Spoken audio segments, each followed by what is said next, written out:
Hi guys, and welcome to Red Dwarf Backwards Review with myself and Sadaku. Yes, take your hand to party of a warm goodbye to me and PJ. Yay! Backwards we will be doing things. Or we'll be doing it. See, I've not got the brains to actually work it out properly. Well done. Yeah. So I agree with that comment below, by the way. yes, I quite agree with that comment. That comment below is perfect. This one's going to be fun. Yes. So backwards. What can we say about backwards apart from it's backwards? Backstory. The backstory for backwards, it starts at the end of Better Than Life. Yeah. Where Lister had died due to being left to grow old and getting attacked and dying. And they put him into the reverse universe with the help of Holly, where he comes back to life, gets mugged, has a heart attack, gets mugged, whatever order that's in. And this is him spent 34 years on backwards Earth. Yeah. So, what was your initial thoughts on backwards when you first read it? Right, this was back in 1996. I was 14 at the time. I thought it was a nice, even though I think Better Than Life was a great ending to the story, I felt like Backwards was a nice, just another nice tying of the bow, if you know what I mean. Yes. I remember when I first read it, it was a few years after it had come out because I had got the Ford books. So the Ford books I'd read roughly about the same time. That was when I used to go to the library that long ago. And I must admit, I didn't find it as fun as the first two. Huh. I know it sounds silly, but I didn't even find it fun. I enjoyed it, but it wasn't the comedy I had expected, I suppose. Oh, I was the opposite. See, I was the opposite. I thought it was kind of the three we've done, I think it was the most fun of the three. Aye. But see, I don't know. Maybe it's because the backwards episode in Red Dwarf, because I'd seen that before I'd seen the movie, read the book. It was just so silly and fun. I was just probably expecting a lot more silly backwards humour and going that way, whereas there was things that happened and they were quite interesting. I didn't find them as fun. I think that's where it was. I just didn't find it funny as the TV show. And it's because obviously with Backwards, the TV show, the way they did the bar cleanup and the unrumble and obviously poor Cat. Yeah. Taking in his nutrition.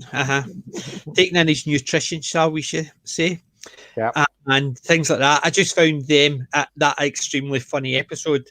Whereas this one, I found it less funny, a bit more interesting at the time, but less funny. I thought the humour was darker, which rereading it, yes, it was a lot darker, and it was definitely not something the kids could watch like they could watch Red Dwarf.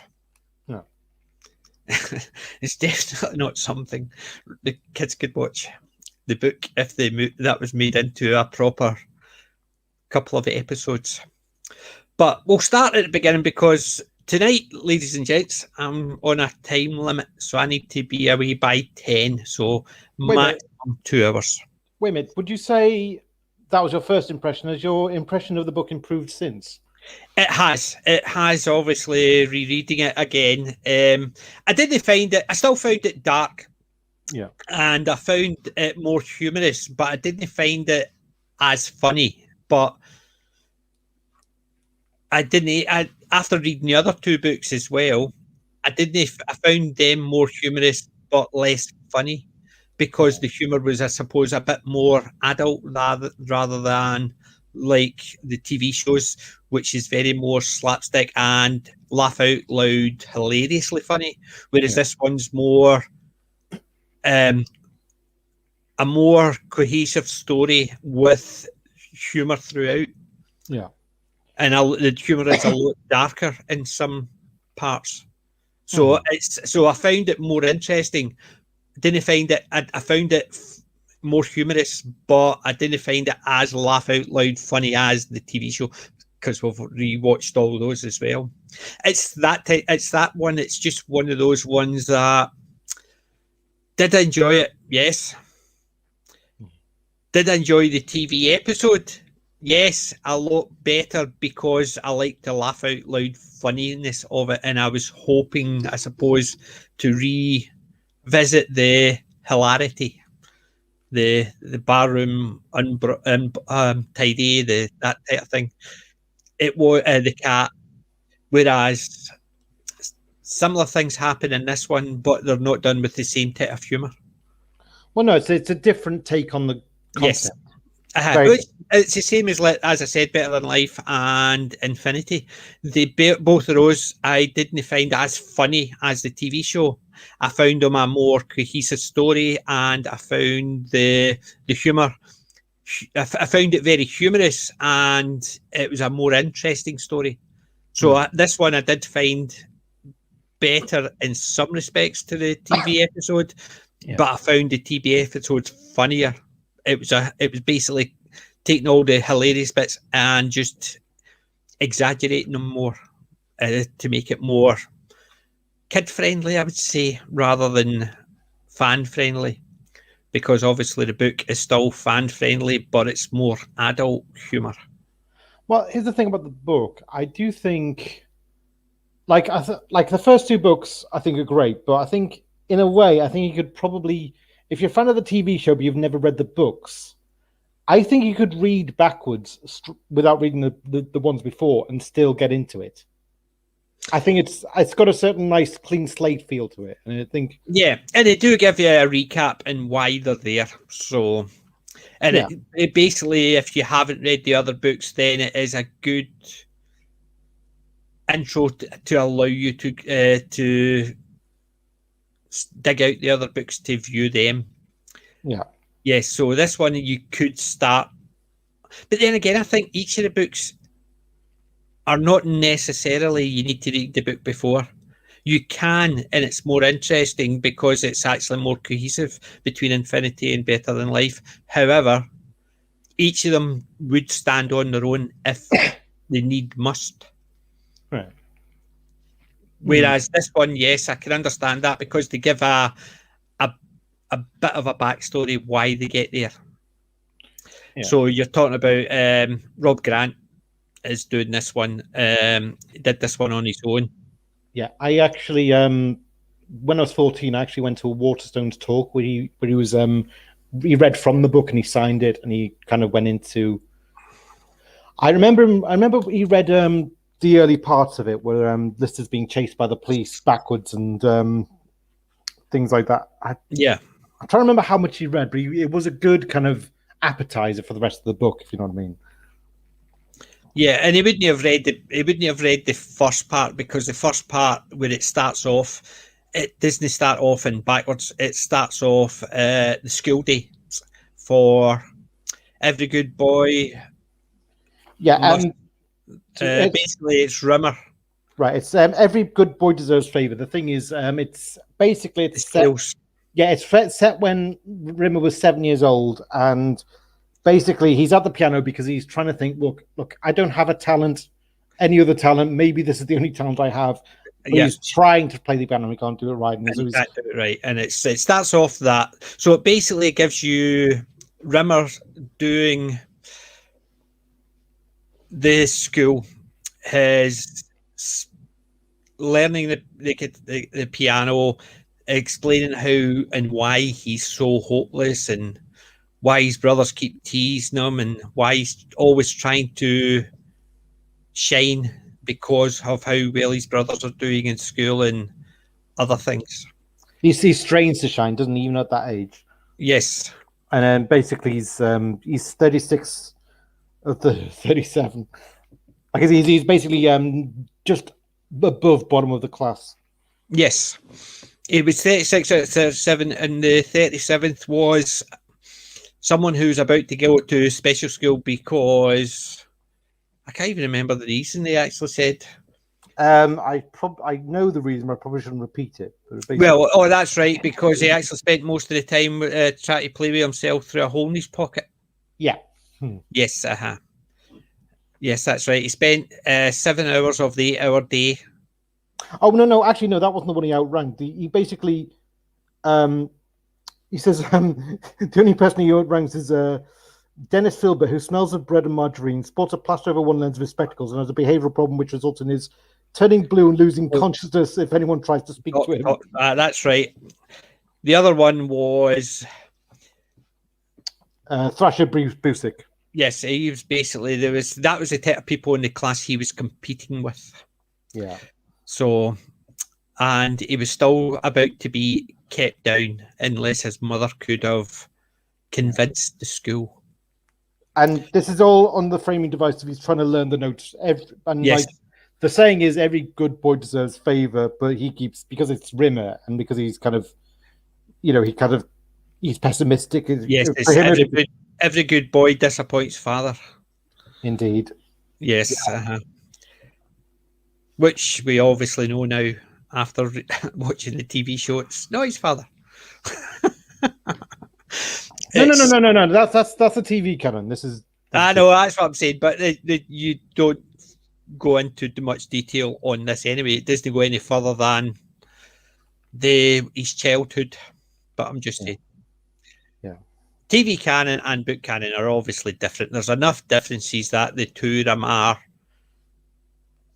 on their own dimension, shall we say? Yeah. They're alternate dimensions. Yes. So we'll try not jump dimensions or do a dimension jump. Mm-hmm. In this one, maybe. Yeah. Yeah. So it starts off with Rimmer talking about his failures and how he's constantly trying to improve so he doesn't get kept back. Yeah.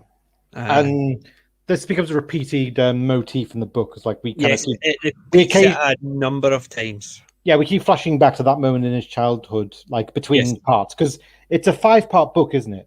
Yes, it is. Yeah. So it starts off with that part. That is the very first introductory to the book. The book does the audio book especially. So I'm assuming they did it from the book as well. It does a prologue, which basically gives you why they're there, because Lister had died and has to go. They put him in there to bring him back to life, and they told him, "We'll meet you in 34 years." Right. Here's a good quote below part 1. It says, "We cannot choose who we are, yet what are we but the sum of our choices?" Yes. And that was quite profound to read at 14. Quite profound to read now, considering a lot of choices people make nowadays are terrible. Yeah. So it starts with so we're at the start with Rimmer, and then we end up at Niagara Falls. Yeah. With Rimmer again. Wait. Here's an idea. Should it be called Niagara Falls? Or should it be called Niagara Rises or Niagara Evaporates? Well, that's true. Which is very true. As it is one of those ones. They do a lot of stuff. Like you've got the Ludno. They mention that in the TV show and the book, and this one they don't call it Flash. So it's instead of false. So yes, they do that backwards and forwards to give you and so you know where you are. They still mention it by forward speak rather than back speak. Yeah, I mean this is a big difference from the TV story because this is actually set in Canada, isn't it? It's at the border between America and Canada, but yes, Niagara Falls is in Canada. I see. It's at the border, so it is. So yes, the part about the hillbillies doesn't really make sense because although they're in Canada and if they head into America, they're at the North America, whereas hillbilly country is usually classed as South America. So it is one of those. It's you just have to actually assume backward Earth, the North is the hillbilly country and the South America is not. Fair enough. So, so it starts off Niagara Falls, and it starts off. The guys are looking for Lister, and he's not turned up yet. Right, even though they're late or early, depending on how you look at it. And Rimmer's been reprogrammed, isn't he? So that you can actually interact with the locals in Backwards. Yes. He's actually reversed his programming, so he can speak in reverse speak, whereas obviously Cat can't and Crichton can. And basically, the first interaction he has with the receptionist at the souvenir shop is he hands her the photograph and is like, we're looking for this. Have you seen this guy? And she said, no, I'm sorry. And I can. So basically, she shows the photograph, and then she says, "How can I help you, sir?" Yeah, it's the fun plays on these are the back between the backwards and the forwards, because you get the backwards speak, and then you've got the Cat Crichton and that not understanding what they're watching or seeing in front of them and reacting in forward as if people are actually crazy, or as the Cat found very erotic, a girl uneating an eclair. Mm-hmm. So, or is it a hot dog? It was some type of food that the Cat found very erotic watching her. Yeah. So there was a lot of more adult themes in this. There was definitely a lot of sex jokes and descriptions of other bodily functions that you definitely wouldn't see in a TV show. They would make more humorous representations of that. So they would let with the cat. Whereas they sort of describe it in the book. But the crucial point is they've arranged to meet Lister here. Yes. 34 years ago, and he's not arrived. Yeah. As I'm saying, they're either early or they're late. Yeah. Because of the time frame backwards and forwards. Mm-hmm. So it's... Yeah, and by the way, they had to leave Lister behind because if they'd stayed in the backwards universe and waited for him to be young, they'd have grown young as well. So they had to kind of wait in their own universe. They had to actually leave him because they didn't even know if they went into stasis how that would work in the reverse universe. Yeah. So that's why they left him and went back. Although technically they could have left Rimmer with him, because being the light being he's dead, we don't know how that would have affected. But well, we do, I suppose, we found out that his battery would uncharge, which means it could get to critical by constantly uncharging itself. Mm-hmm. So, but he would have to get it. He would have to literally drain his battery regularly. So, throughout the day, it would power itself up.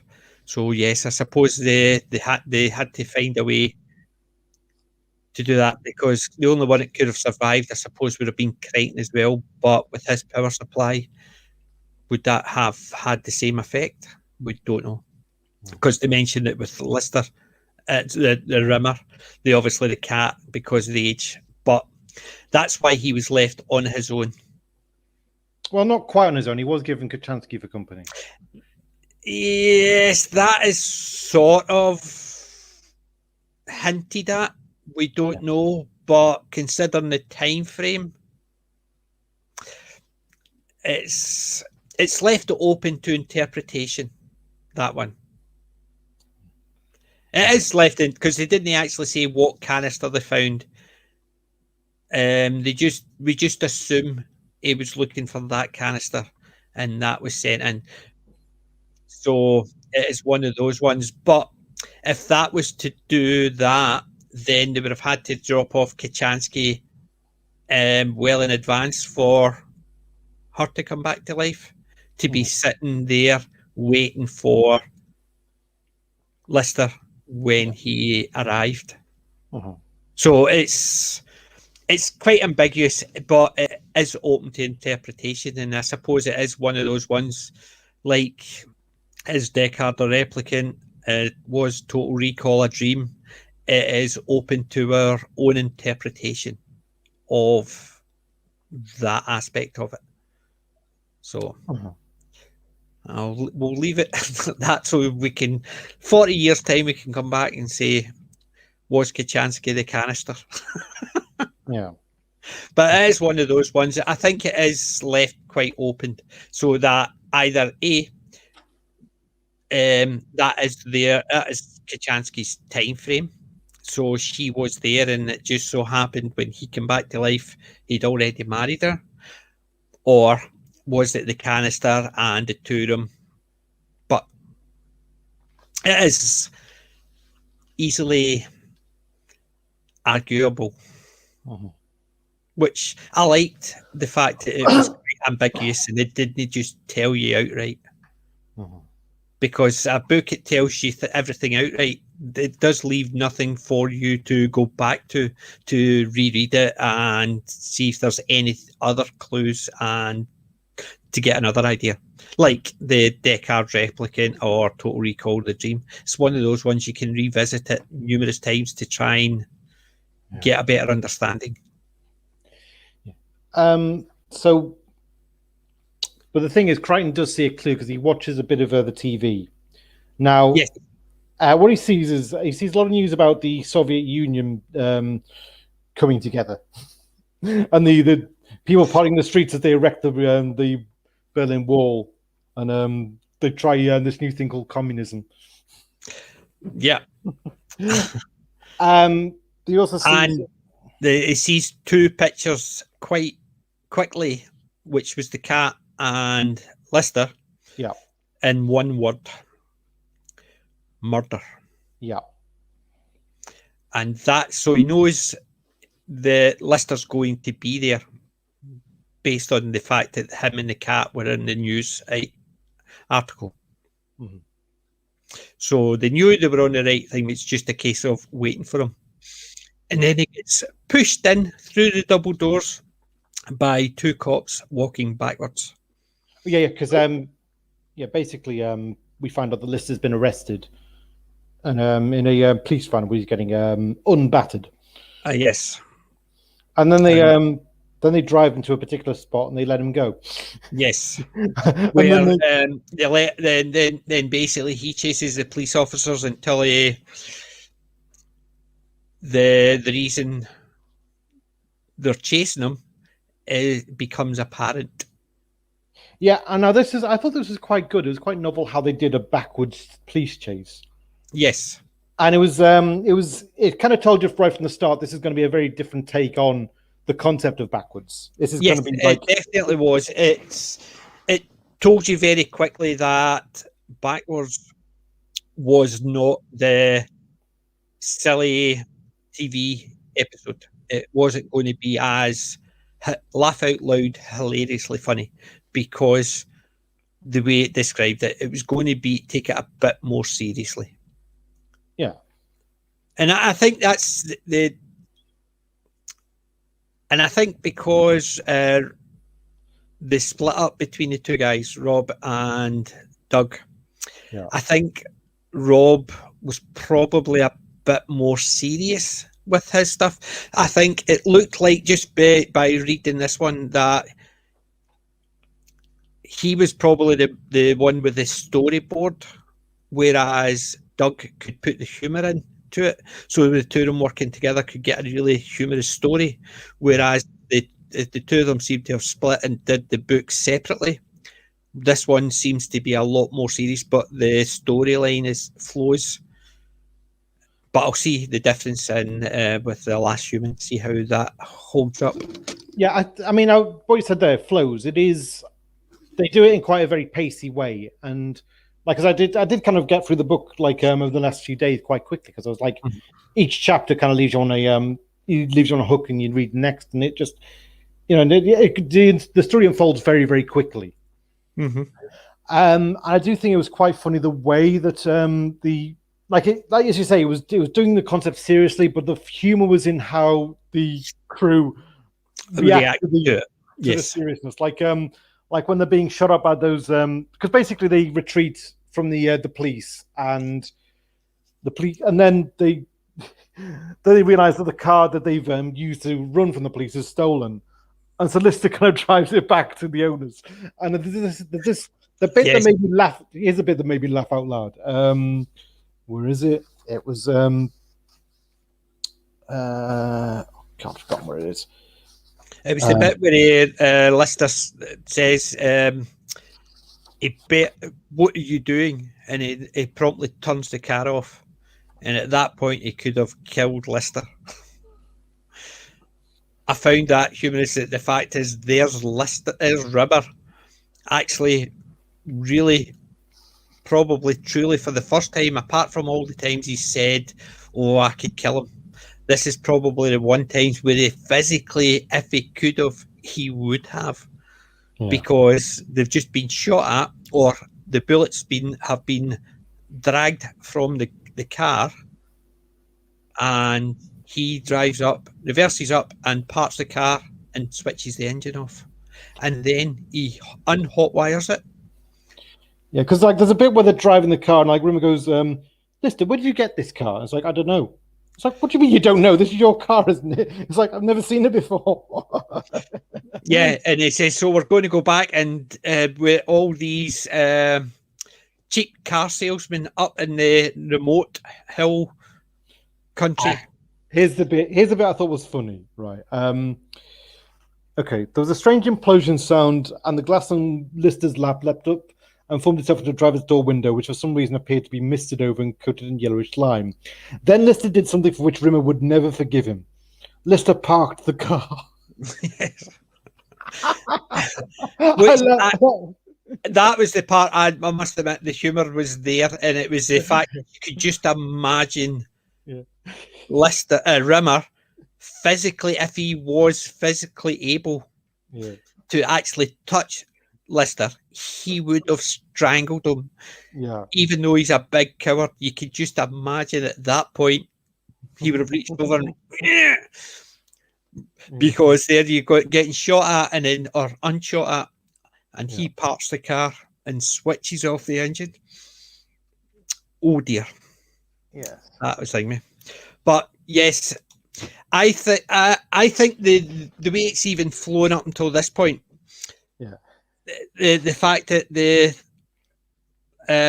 Lister is telling him you're undoing things. There's it's not cause and effect, it's effect and cause. Yeah, that's it, yeah. You cannot not do something because it's already been done. You're undoing it. Do you know what I think was good is the fact that it was through Rimmer's point of view, a lot of it. And because Lister knows that no matter what happens, they're going to survive. But Rimmer's not convinced, and so like when he's reversing up the narrow track at 120 miles per hour, he in reverse, he's going crazy because he doesn't want to be going anywhere at 30 anything's per hour. And like and he notices that basically the car is full of broken windows that look like they've been shot through. It's like, we're going to get shot at. Yeah, but they're going to miss. Yeah. It's just that the aspect of it is he's seeing it one way, whereas obviously Lister's seeing it the other way, and he understands it better. But Rimmer just doesn't understand it. All he knows is he's getting shot at. He's reversing at 120 miles per hour or kilometers per hour, but as he calls it, somethings per hour. And they're all driving in the car that they're obviously about to steal. Yes. So, and it's reversing enough, but it's seeing it through Rimmer's eyes makes it a bit more understandable, and it gives it a bit more tension. I wouldn't say gravitas, but a bit more danger. Tension, yeah. Yes, a bit more tension. Whereas if you were thinking about it, you would know going to turn out fine because everything's backwards, so they're all still alive at this point. Yeah, but you look. This thing is, you carry on reading not just because you feel the danger that Rimmer feels, but also because there's still the mystery of what actually is about to happen. Yes, that's what keeps you reading, kind of thing. Yes, but what I'm saying is the tension is there because of that. If you were doing it in backwards, the tension wouldn't be there the same. There would still be the curiosity, but the tension wouldn't be there. Whereas it's definitely Rimmer that gives it the tension because he perceives it as we would perceive it. Mm-hmm. So I'm not saying it that you're just reading it because of the tension. I'm saying the tension is there just because of the way we're reading it. Yeah. And it's via the Rimmer's point of view. Mm-hmm. So once they unpark the car or unsteal the car, park it, unhotwire it, get out of it, and lock it with a nail. Basically, they turned up at this hillbillies ranch, didn't they, in the forest? Yes, hillbillies ranch, and who's got a pig in a gingham dress with its nails painted bright red. If the pig had been wearing army boots as well, there'd be the I would have expecting a flibble. Icing on the cake, wouldn't it? Yes, but unfortunately, it just had its nails painted bright red and lipstick. Mm-hmm. But yes, so it basically paints the picture of deliverance. So you've got the hillbillies, the backyard hillbillies up in the mountaintops with his pig wife. Right, I got this quote from Rimmer, by the way. Lister, there's only one kind of people live in the most obscure peaks of obscure mountains. Strange people. People who don't like other people. Not polite, besuited, second-hand car salespeople. Hermit-type inbred people with crisscross front teeth and a penchant for stews well stocked with human flesh. People who don't, when other people take something away from them, are not averse to shooting at some other people with bullets. But yeah, and that's it. You're seeing it as... Yes, that's what we're all thinking as it's going back. Yeah, fine well, he's stolen the car. As soon as he says, no idea. He's stolen it, but he tries to justify it. You don't know. I might have bought it. And that's where you get the quote about the backwater driving up the mountain with this car that they've just stolen. Mm-hmm. But Wendy's paddle faster. I hear banjos. Yes. But yeah, it's running back. You're still not entirely sure what's happened. Yeah. But whatever it is, this is where the police get involved. Yeah. Because they've stolen a car and start getting chased by the police. Yeah. But we still don't know if it's because they stole the car or something else, which we find out gradually once they find. Yeah, there's Lister knows, like he's been through the court case, but because the thing is, unlike everyone else in Backwards World, he only remembers the future, so he doesn't remember whether, like, he knows he's been charged with some kind of murder. Yes, he's been charged with murder. We know there's murder involved because Crichton saw it on the TV. Yeah, Lister has been spent 8 years of a 15-year sentence in jail for murder that he doesn't know if he committed because. Unlike all the other inmates, they knew if they had or hadn't. He just didn't know because he only knows the future, not the past. Because his past is their future. Yeah, and the thing is, you can imagine this is the kind of person who would imagine, look, I would never do that. But he's thinking, if I'm charged, I don't know whether I did it or not. And yes. Anything, like, what if, like, he knows that basically you don't really have choices in this world. Things happen and you have to kind of play the script. Yeah. So he's like, he has this horrible thought, what if I am guilty? Yep. Right. And it is an unusual one because you don't know what happened. You know a murder happened, but that is it. You know the crew are involved in it somehow, but you don't know anything else. Yeah. And you obviously know it's not the guy who it was shooting at them. So who else could it be? What else could it be? What else happened? But they find Starbug, and it is in some state. Some of its engines are missing, aren't they? Yes, so they have to go and find something because they have to unland it.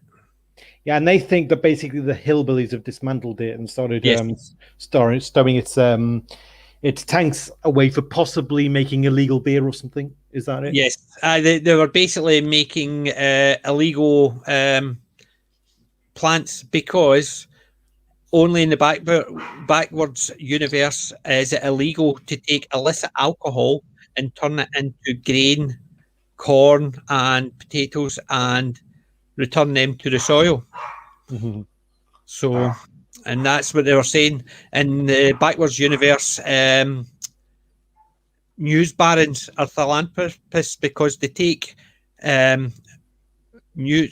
gossip rags, wipe the news, unpulp the paper, and return it to the forest to grow trees. So, whereas St. Francis of Assisi is a right bastard who sadistically tortures small animals. And Santa Claus is a bugger who sneaks down the chimney and steals your favourite presents. So that is the backwards world. So heroes are villains and villains are heroes. So these hillbillies are actually the ones that are actually replanting all the corn, the corn and the barley, and they're taking it from illicit alcohol. Yeah. So why would it be illegal? So basically, they have to find the parts for the ship to get it so it can unland. Yeah, which means they have to be very careful sneaking around the hillbillies' ranch. Yes. And this is the point. This is one of the points that disappointed me about the book. Oh. Was what happened when Crichton finds the body. Yeah. The only reason it disappointed me, if anybody else, so if it was the cat or obviously it couldn't be Lister, but the cat, say if it happened to the cat, then I could understand it because the cat has no idea what's happening. But Crichton understands the premise of what's happened. So the fact that he finds a dead body and the eyes pop open and starts screaming, and then he tries to help it by taking the pickaxe out of its chest. Well, doesn't it start when doesn't he trip on the prone body first? And he trips and falls to the ground and puts it with his hand in water. And when it comes out, it's full of a gloopy, sticky substance. He doesn't know what it is. It's only when he turns on his light, he realizes it's blood. And that's when they find the body. Oh. So he didn't find the body initially. He basically trips and falls with his hand in water. When it comes out, it was all sticky substance. And then when... I got the impression that Lister sort of the Crichton tripped and landed on the corpse, and basically that caused the hacks to embed further, and that's when Crichton was overpowered, and basically that's when the corpse comes alive, and that's when he thinks, "Oh dear." Because Rimmer's there, and it was Rimmer tells him to put on his light. Yeah. And then when he puts on his light, and he says, "What's that in your hands?" And that's when he realised it was blood. Yeah. And that's when they turn around with the light, and it shines on the pickaxe sticking out the chest. And he leans down and checks and he's dead. And it's at that point the eyes flick open, and it starts moaning, and then it lets out a scream, and then he tries to take the axe out his chest, the pickaxe out of its chest, and that's when it stumbles up and holds on with for dear life, and then it suddenly comes free with a crunch. Yeah. And that's the thing. So, but it's that whole aspect of it. Obviously, later on, he plays it back in his mind and realizes he's the one that killed the guy. But at that point, I thought he's the one that understands it a bit better. So him taking it out. Well, do you think in a way he was programmed to obey Asimov's law, and Asimov's law says help the humans when they seem in danger, and maybe that instinct took over, even though I think the book portrayed it as if he sort of didn't quite understand. He's just the body thing, and he suddenly went into panic mode, and he grabbed at the axe, and it was that way because the guy was struggling, so he hadn't died obviously straight away. So he was struggling, and at that point he tries to take the axe out. But the fact is, that's the one part of the part of this part of the book that disappointed me, because he's the one that understands it better. Yeah. Yeah. His panic mode seems to have overridden everything to the point where, yes, in this one he unkilled somebody, so he brought somebody back to life. But when he played it forward, he realised he killed someone. Yeah. And to me, it should have been a case of he should have either realised what he was doing when he was doing it, or B, he should have realised that the laws don't apply here because technically he brought the person back to life, because they do mention things like nobody died, the murders bring people back to life, they don't kill them. So they mentioned that earlier on. Well, I tend to think that's an in-joke, though. That's kind of like it's the story's acknowledging that that's not really how it is. It's just that's how it might appear.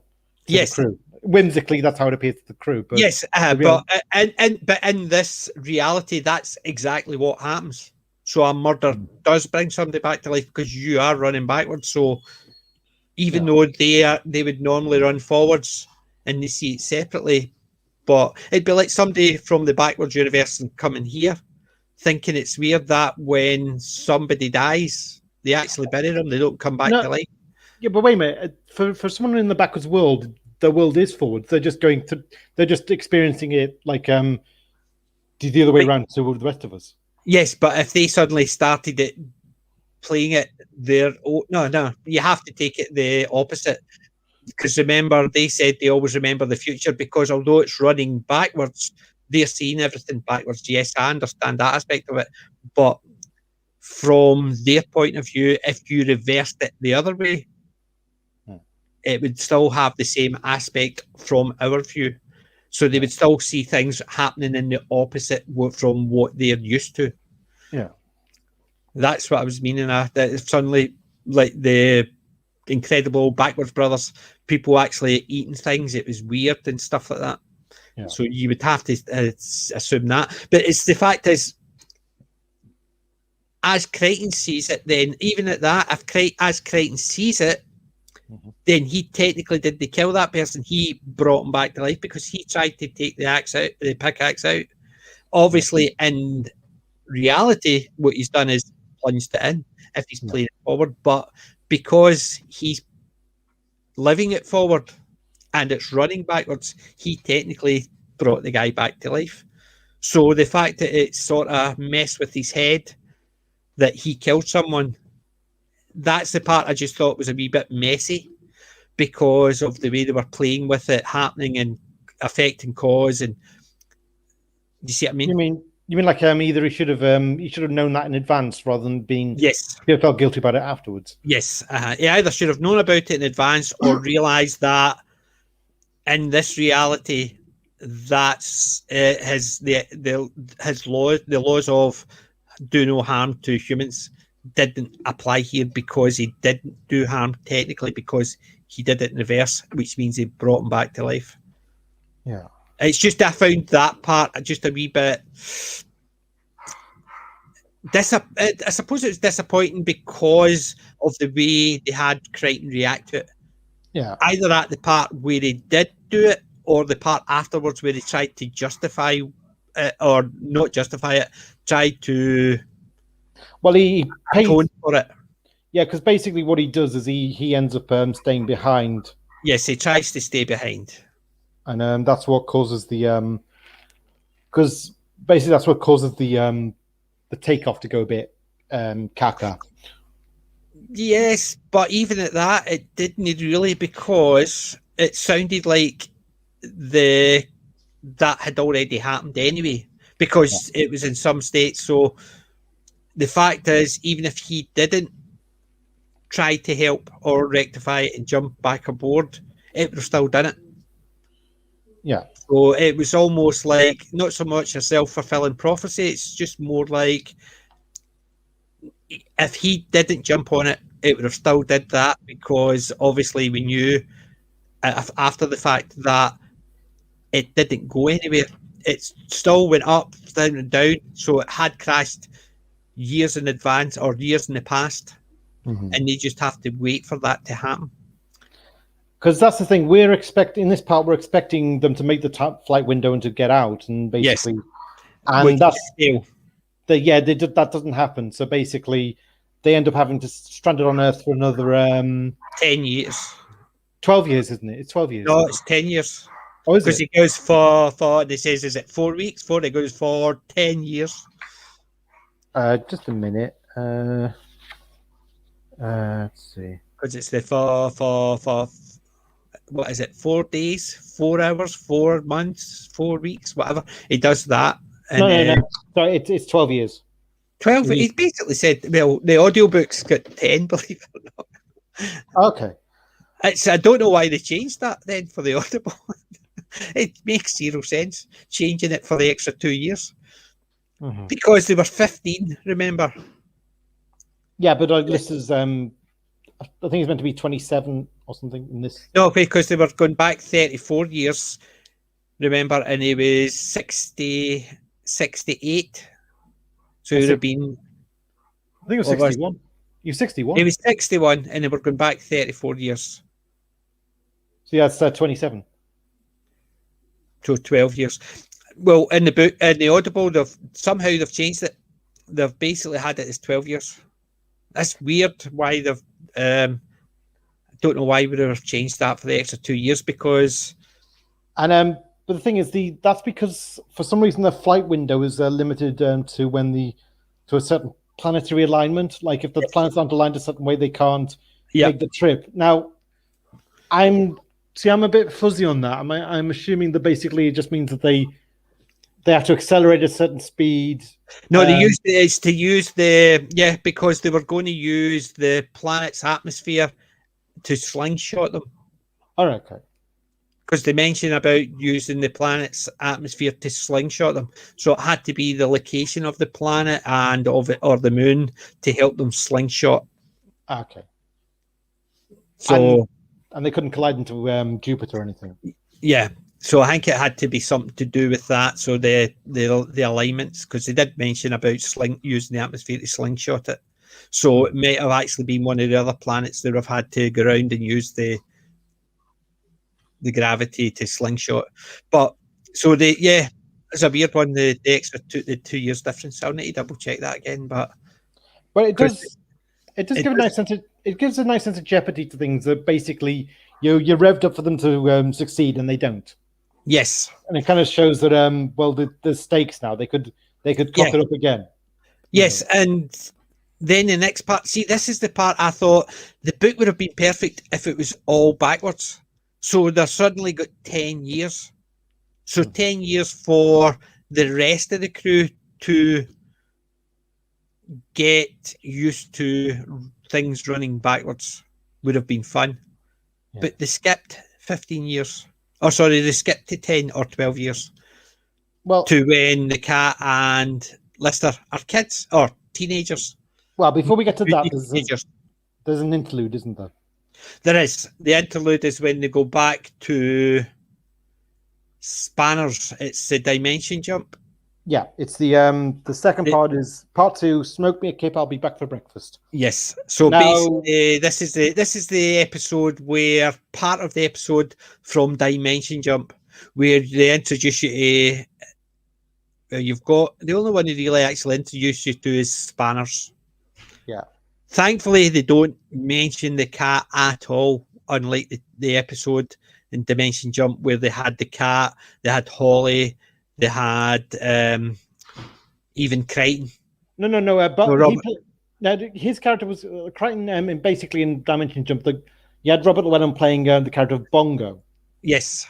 And Bongo is in this book. Yes, but Bongo's in it, but at least they didn't actually have him looking anything like the characters, because it was a good description. They didn't have the cat priest in it at all, which was good. That they actually didn't feel as if they had to have, like, for instance, the guy who was the inspiration for the Crichton series.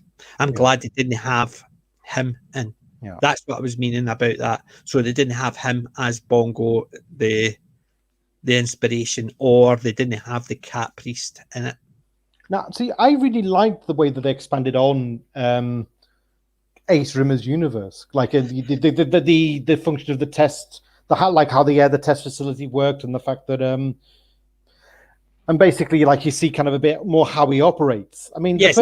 the first time we meet him, he's actually picking a fight with somebody, and it actually starts with the guy who was shy and who was worried he was going to fail because he was a coward, and he picks a fight with him.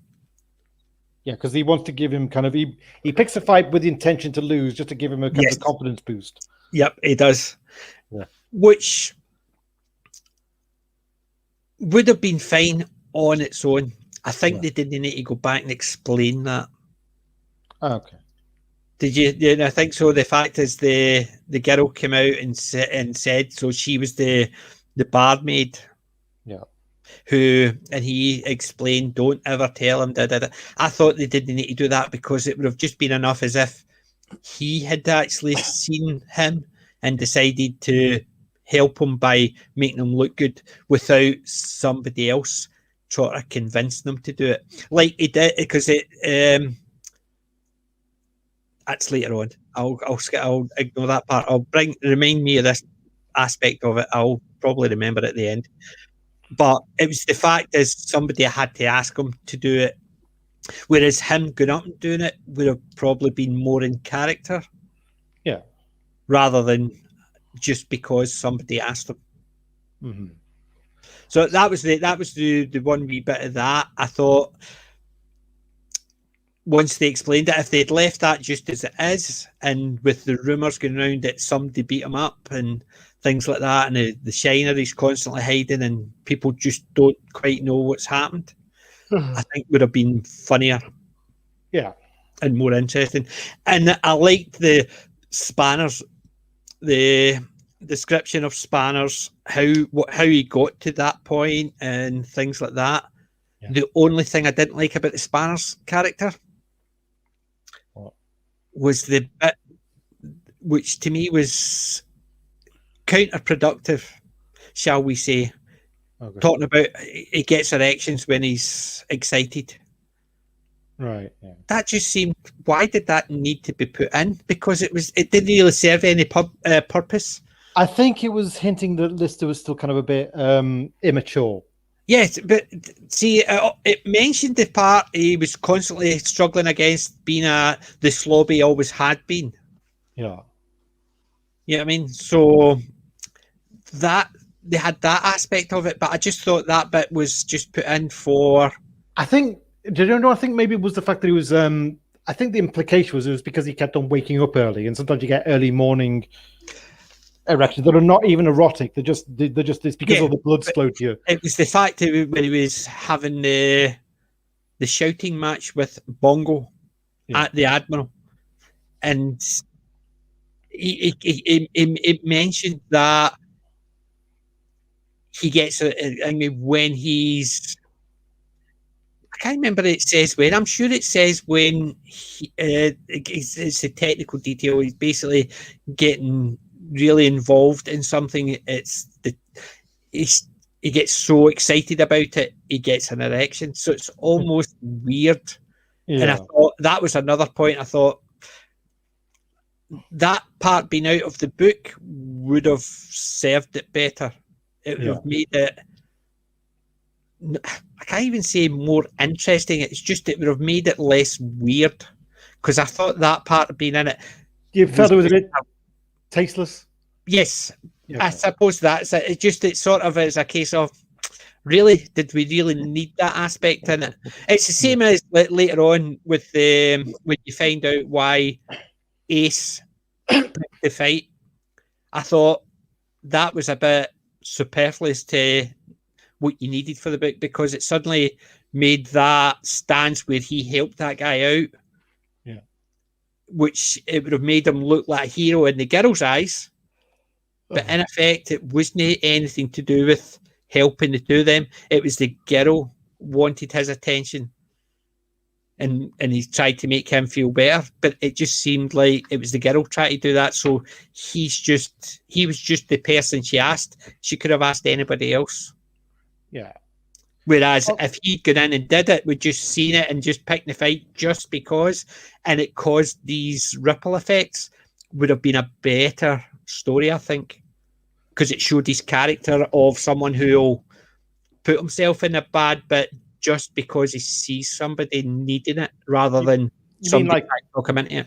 You mean like he should have shown a bit of initiative there, rather than being told what to do, told what part to play. Yeah. See, the first part, when I first read it, I thought, there you go, that's Ace. There you go. He sees somebody nervous and keeps looking over at the girl, and he's trying to help him. He knows he's got these self-esteem issues and he's going to fail his exams, so need to give him a wee boost. So he goes up and sort of picks the fight, and so he shows how brave he is in front of the girl he can see he's got a crush on, which would give him the self-esteem to actually impress her to do better on his exam and less likely to fail, because the girl's in his life now, so he's not got that to worry about. But after that, the girl coming in and saying thank you for doing it for us, and I'm sitting there thinking it could have been anybody. It didn't need to be Ace then. So because he didn't know it was Ace, remember, he just found out later on it was Ace because he just saw this guy, this commander, with all these ribbons. He didn't know it was Ace. It was only, I think, afterwards he found out who it was. Yeah. And that's the part I thought it sort of didn't do Ace's character any good on that aspect of it. I thought if that wee bit was taken out, it would have made the Ace character stronger. Well, the thing that I did like about this was the fact that they had a mystery at hand, which was the fact that, like in Dimensions Jump, the Ace is due to fly this faster than light jet called, which in this book actually gets the name. It's the Wildfire, isn't it? Yes, it's the Wildfire project. Yeah. And the thing is, the Wildfire craft arrives 3 days early with a charred corpse at the in the cockpit. Yeah. And so they're thinking, so what's happened is that basically when the Wildfire launches, it's going to go back in time, cause a huge accident, and Ace is basically destined to die in it. Yeah. And so the manager's thinking, well, I've got to send him because it's predestined. Yeah. But he just doesn't know how to send him. Yeah. But it's a kind of it kind of gives a kind of fatalism to it does. But the fact is, I enjoyed, that was another part I found funny. Yeah. Was the fact that they're thinking it's a time jump. Yeah. And nobody checked the clock on the screen.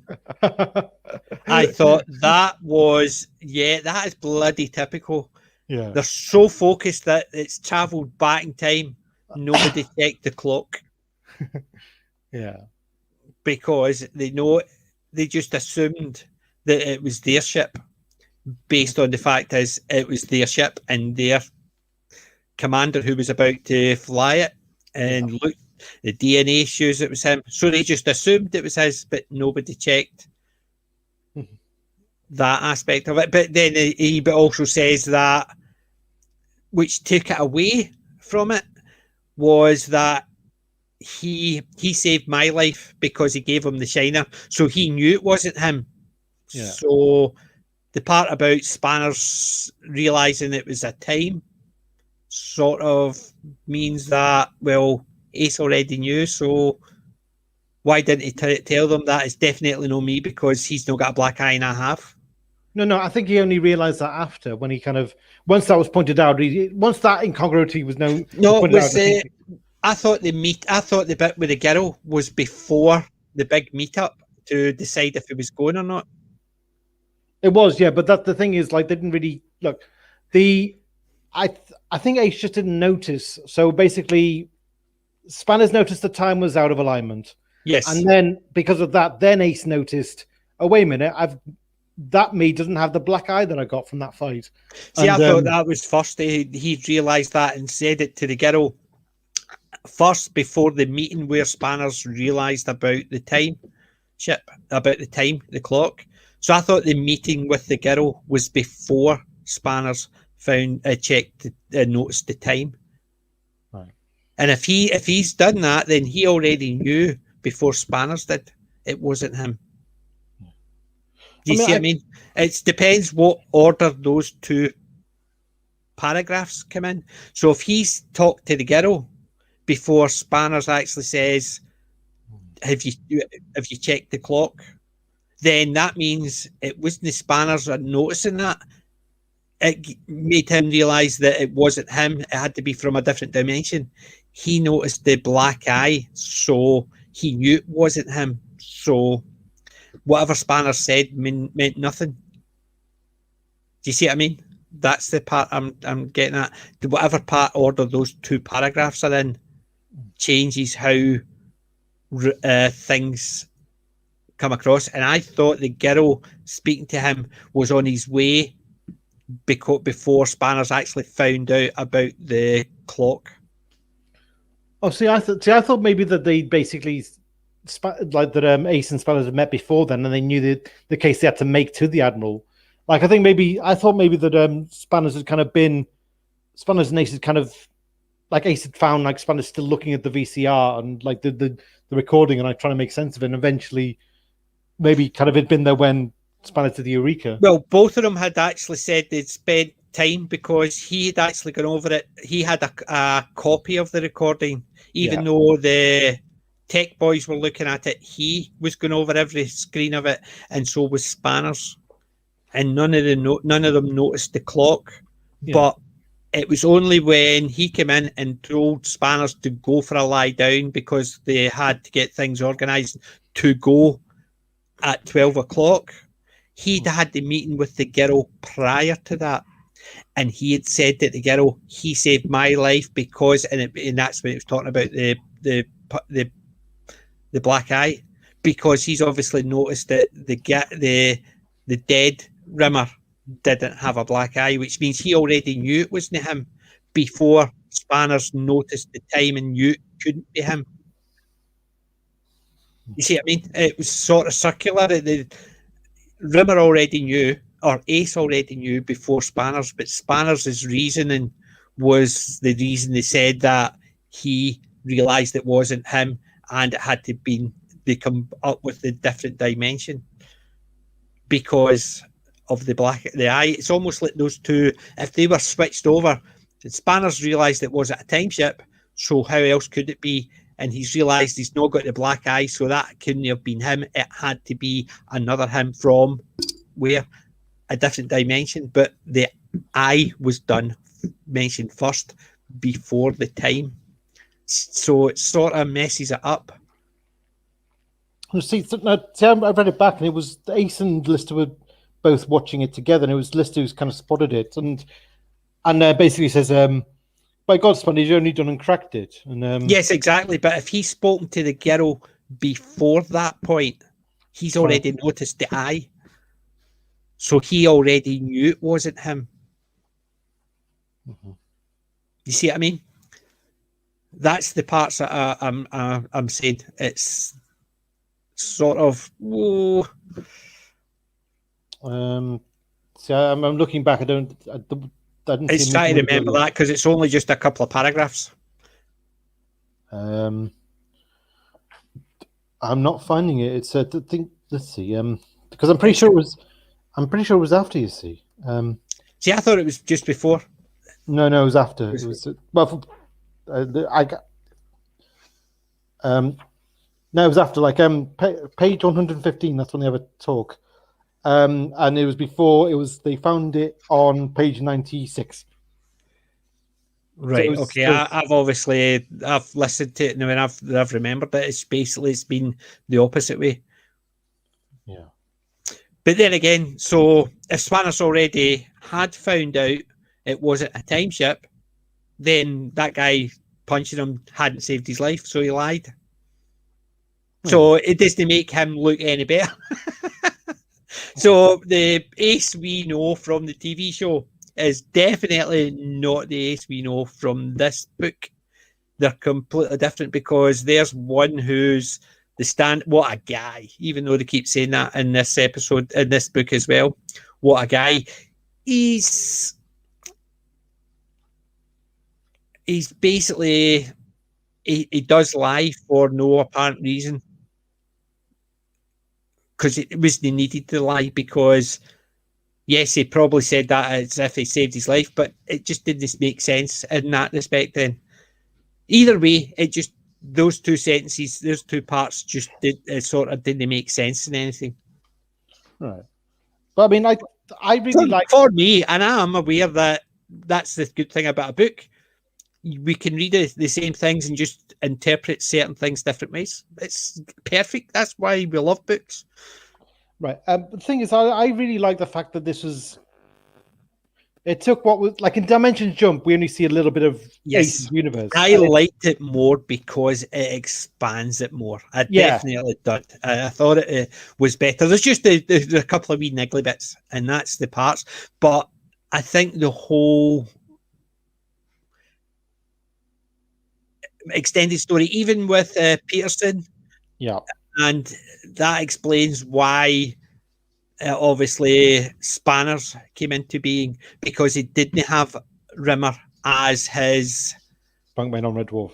Bunkmate in Red Dwarf, because Ace wasn't there. And the one he did have when he joined Red Dwarf was the one that encouraged them to do it and kept him and Kachansky together. And that's why they're together, and that's why he's got a better job that he can do because of the encouragement.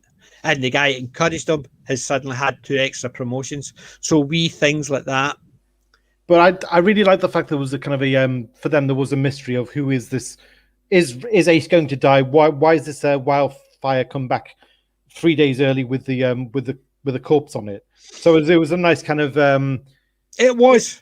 It's more, it kind of gave more jeopardy to the launch, if you know what I mean. Kind of gave more.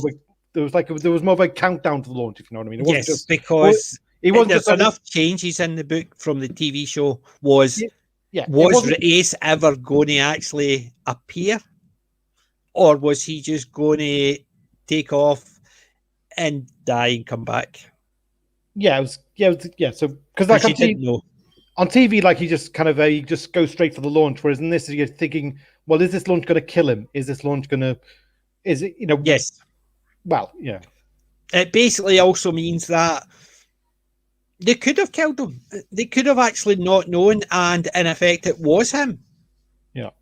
Because it would have taken that dimension jump and says, well, it actually didn't work. That's not how it happened. And it's just a way of just basically introducing Ace to kill him off. Mm-hmm. They could have done that because the book is darker and it's not the same. So they could easily have done that. Yeah, I mean, it just makes the Ace Rimmer's universe feel a more real place. As well. And like, yes, and that's why they had the Spanners, because it was one thing which gave Rimmer the confidence to do that, and because of that, he didn't join Red Dwarf, and because of that, Rimmer wasn't Lister's roommate. He had somebody else, and because of that other person was quite encouraging. So one person's change affected not just him, it affected the people around him and who we have met. Yeah, it's but that passage was that part of the book is 50 pages, and I feel like it felt like it was it could have gone a natural length longer than that. Even you felt like he could have spent a longer period in Ace's universe before the launch. I would have liked to have seen a book about Ace, Ace Rimmer story on its own without or even the dimension jumps, but what happened after they left Red Dwarf and his own dimension jumps before he becomes the Ace that comes back later on. So meeting all his other selves, and it'd be like Sliders. An Ace Rimmer version of Sliders would have been fun. Would be, yeah. It would have been, because it could have had the humour in it. You could have had the silliness in it, like, for instance, the sky riding a crocodile during Nazi Germany. So you could have had all those Slider episode type things as even just small stories within a book. Would have been fun. Yeah. But, wishful thinking. Yeah. So the next part is basically Return to Backwards World, where they're still stranded. Yeah, and this is when they're kids. Oh, by the way, just to follow what you said before about the thing is well,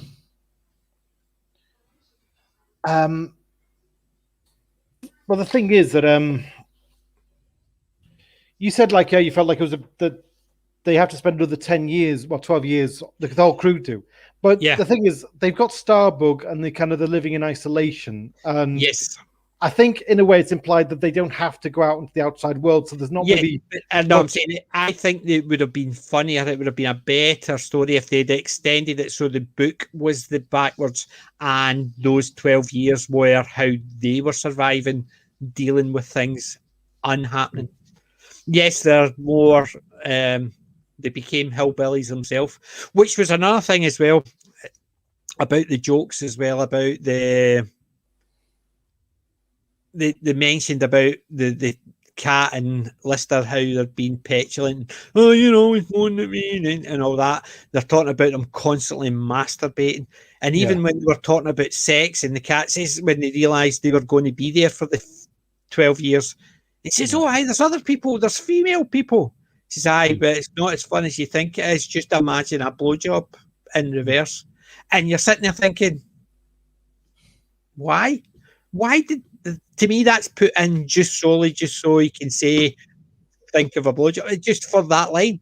And I thought, well, no, I think the point of that was to show that they basically, these are characters with shallow desires, and this is kind of what they would... but he could have actually says, imagine, think about your food and think about sex, and then you could actually do that. But it was very, very specific about something. I thought, if they'd left it a more general, the book, I think, would have been open to a wider audience with things like that. Because if I was reading that, I would have said, my kids ain't reading this book. Simple as that. Whereas if it was more general with the cat going, oh, there's women. Well, just think about food and how you get nutrients.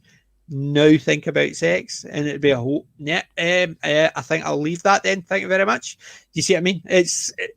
I think they put that in, and the unfortunate side effect is anybody reading that and they're thinking, no, I'm not giving my 12-year-old that to read. No chance. Wait until he's old enough. It's that type of thing. I thought it was just put in adult subjects that didn't need it there. The masturbation jokes to a point were just silly. But well, see, the thing is, I do feel like if you read the rest of the book, then that's not entirely out of tone with the rest of the book, because the rest of the book is darker humour. Yeah, there's aspects of it, but a dark humour and a humour which takes it not so much dark, it just takes it to a weird twist. I thought, because you get a lot of kids' books that have got dark humour in them. Kids can understand it. Like, they're talking about kids anywhere between teenagers can understand dark humour and can enjoy it. But when you get the dark humour, it gets a bit freaky weird. I think that's when you get some adults going, nah, it's not something I would encourage. I can understand it, because if my teenage kids were wanting to read that, even though they love Red Dwarf, I would have said, nope, you're not going to read that book. The other two, yeah, no problem. Wait. The other two, wait. Infinity Welcomes Careful Drivers has robotic prostitutes. That's... But there's just the jokes about them. The joke about the letters, what I'm saying, the masturbation jokey bits, not a problem. Right. that one part just takes it that bit too weird. Because even the joke about the yeah, I mean, because it's not as if he's even the bit where Rimmer's in, she nearly pulled it off. Yeah, they're not too explicit. It's just talking about it and making jokes about it. Whereas, like, they make the jokes about the masturbation, no problem. But as soon as they mention that, you're sitting there thinking, that's it's like too much. You mean it's no longer a double entendre; it's a single entendre. Yes, exactly. It's gone to the weird part. So the other parts, the masturbation part, doesn't matter to teenagers because they can look at it and go laugh at it. But that part, yeah, I'd be sitting there going, nah, it's just a wee bit too OTT. It's just a wee bit too much for people who were enjoying the TV show who would want to read the books. Right. And you think about it, you think about the age range of people who enjoy the show. You've got kids as young as 8 or 9 enjoying it because it's silly. It's even the jokes, even some of the jokes they don't understand, it's just silly all throughout. However, even a teenager reading the books, even somebody younger, maybe 10 to 14, reading the books, those are silly jokey bits about the prostitutes or the sheep and stuff like that. They could just go, sheep. But there's nothing, they're no too descriptive on it. Right. However, even the bit with Better Than Life, when Rimmer is in the body, the woman's girl's body. Yeah. That got to the point it was just sort of teetering on it, but they didn't go over the top gross part. They just sort of got that line, and I think this one they just sort of stepped over the line a wee bit just with that one line.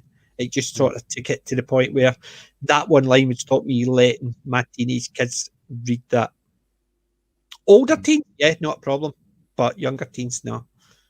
Whereas the other ones, they were just sort of on the line or humorous parts of it. See, I was 14 when I read it, so I mean, was I? See, that's what I'm saying. So probably on the line, and it was. That's what I'm saying. The younger teens, you imagine reading that when you were 12, sitting that part or no understanding what that is. Somebody at 10 or 12 reading it, going, "Excuse me, ma'am, what's that?" That type of thing. You see what I mean? And I'm no having that explanation at all. Older teens, 14 to 18, it's big deal. They're basically you're learning things, and yes, you can go gross or ha ha, but younger teens. I'm talking about younger teens, and that's why I say kids, but I'm usually talking about like early teens and 10 to maybe 12, 13. So, yeah, but that's all I'm saying. Is just I thought it was just a wee bit over the line, a wee bit. That's all. But that just one line. That's the only one that I could say that was just a wee bit too much for me. The masturbation jokes, yes, because it's not as if they're talking about he's constantly wanking. No, it's they use the words the masturbation. They just made a joke out of it, which it's not an issue because those type of things, even kids either wouldn't understand the word, or if they do, they have a snicker at it. That's all I was meaning about that aspect of it. But they just constantly go on about them doing it as well. I thought, yeah, because they're on their toe, they're kids or they're young adults. But because they're living their life backwards, I thought that's just a bit weird because they're living their life backwards. So by that time, they're in effect, Lister was 61 plus another 34 years plus another 12 years. So mentally his age has gone up. His body's reducing in age, but mentally he's getting...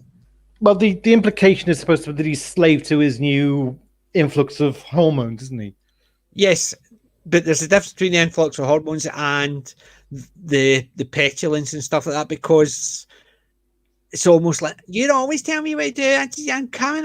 And that type of thing. It's almost a case of, well, you can't remember your future, which is your past, if you're going to act as if you're a teenager, even though biologically, I think they said there was 121 or something like that at one point.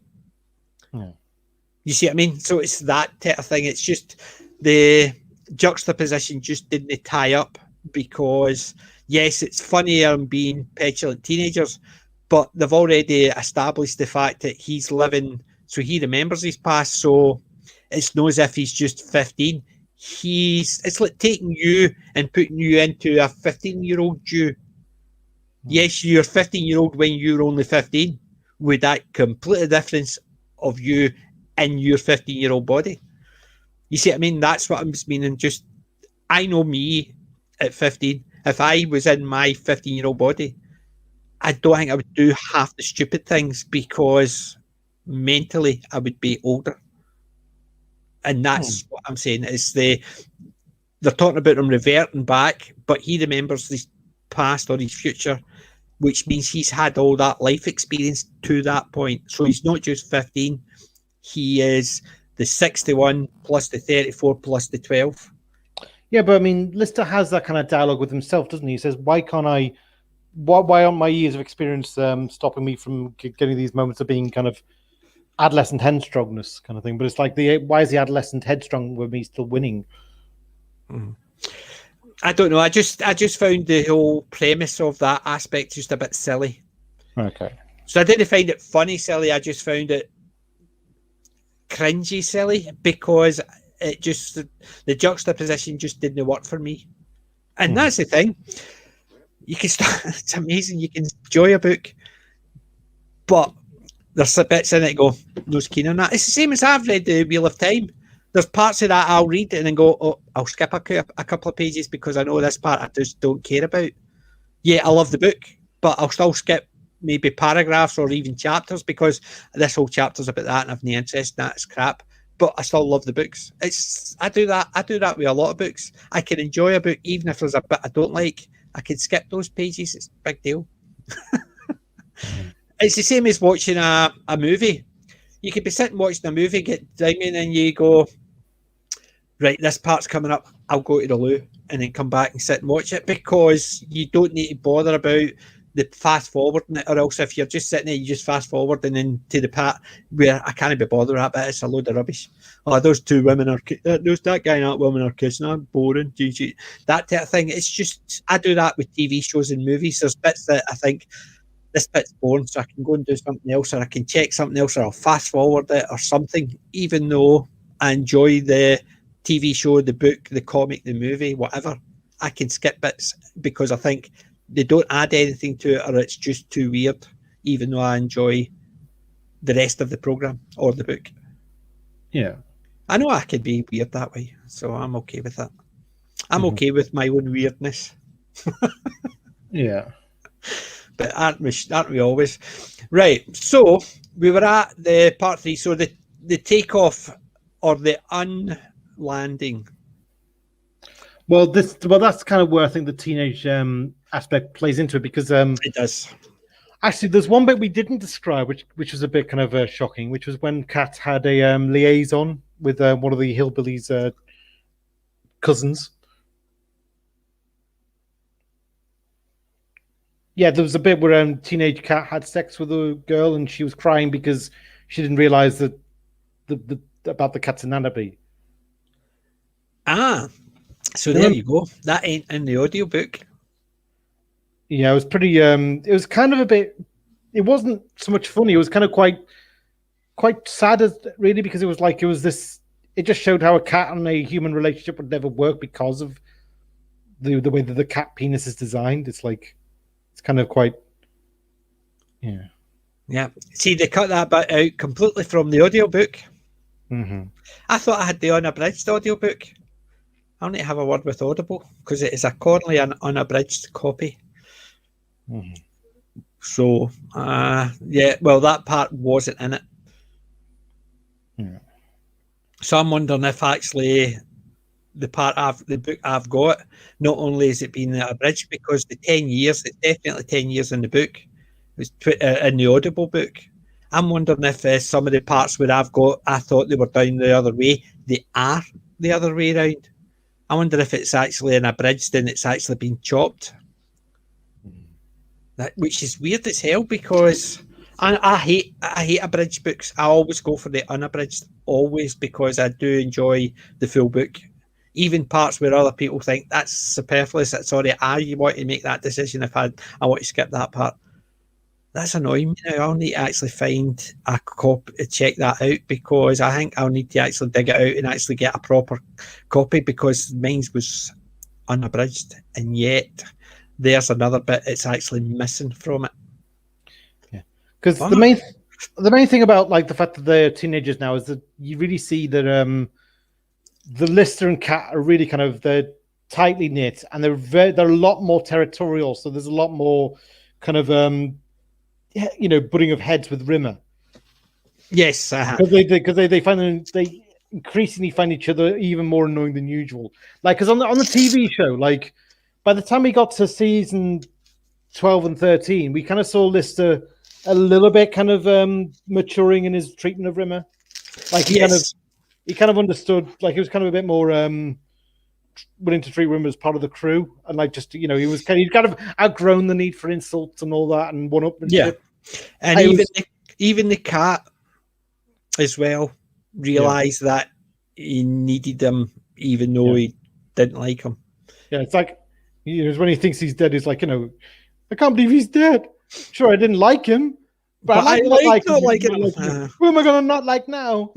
Yeah, but that's what I'm saying. But even when there was other things happening, even though there was always the Cat giving backhanded slagging to Rimmer, they still worked as a team.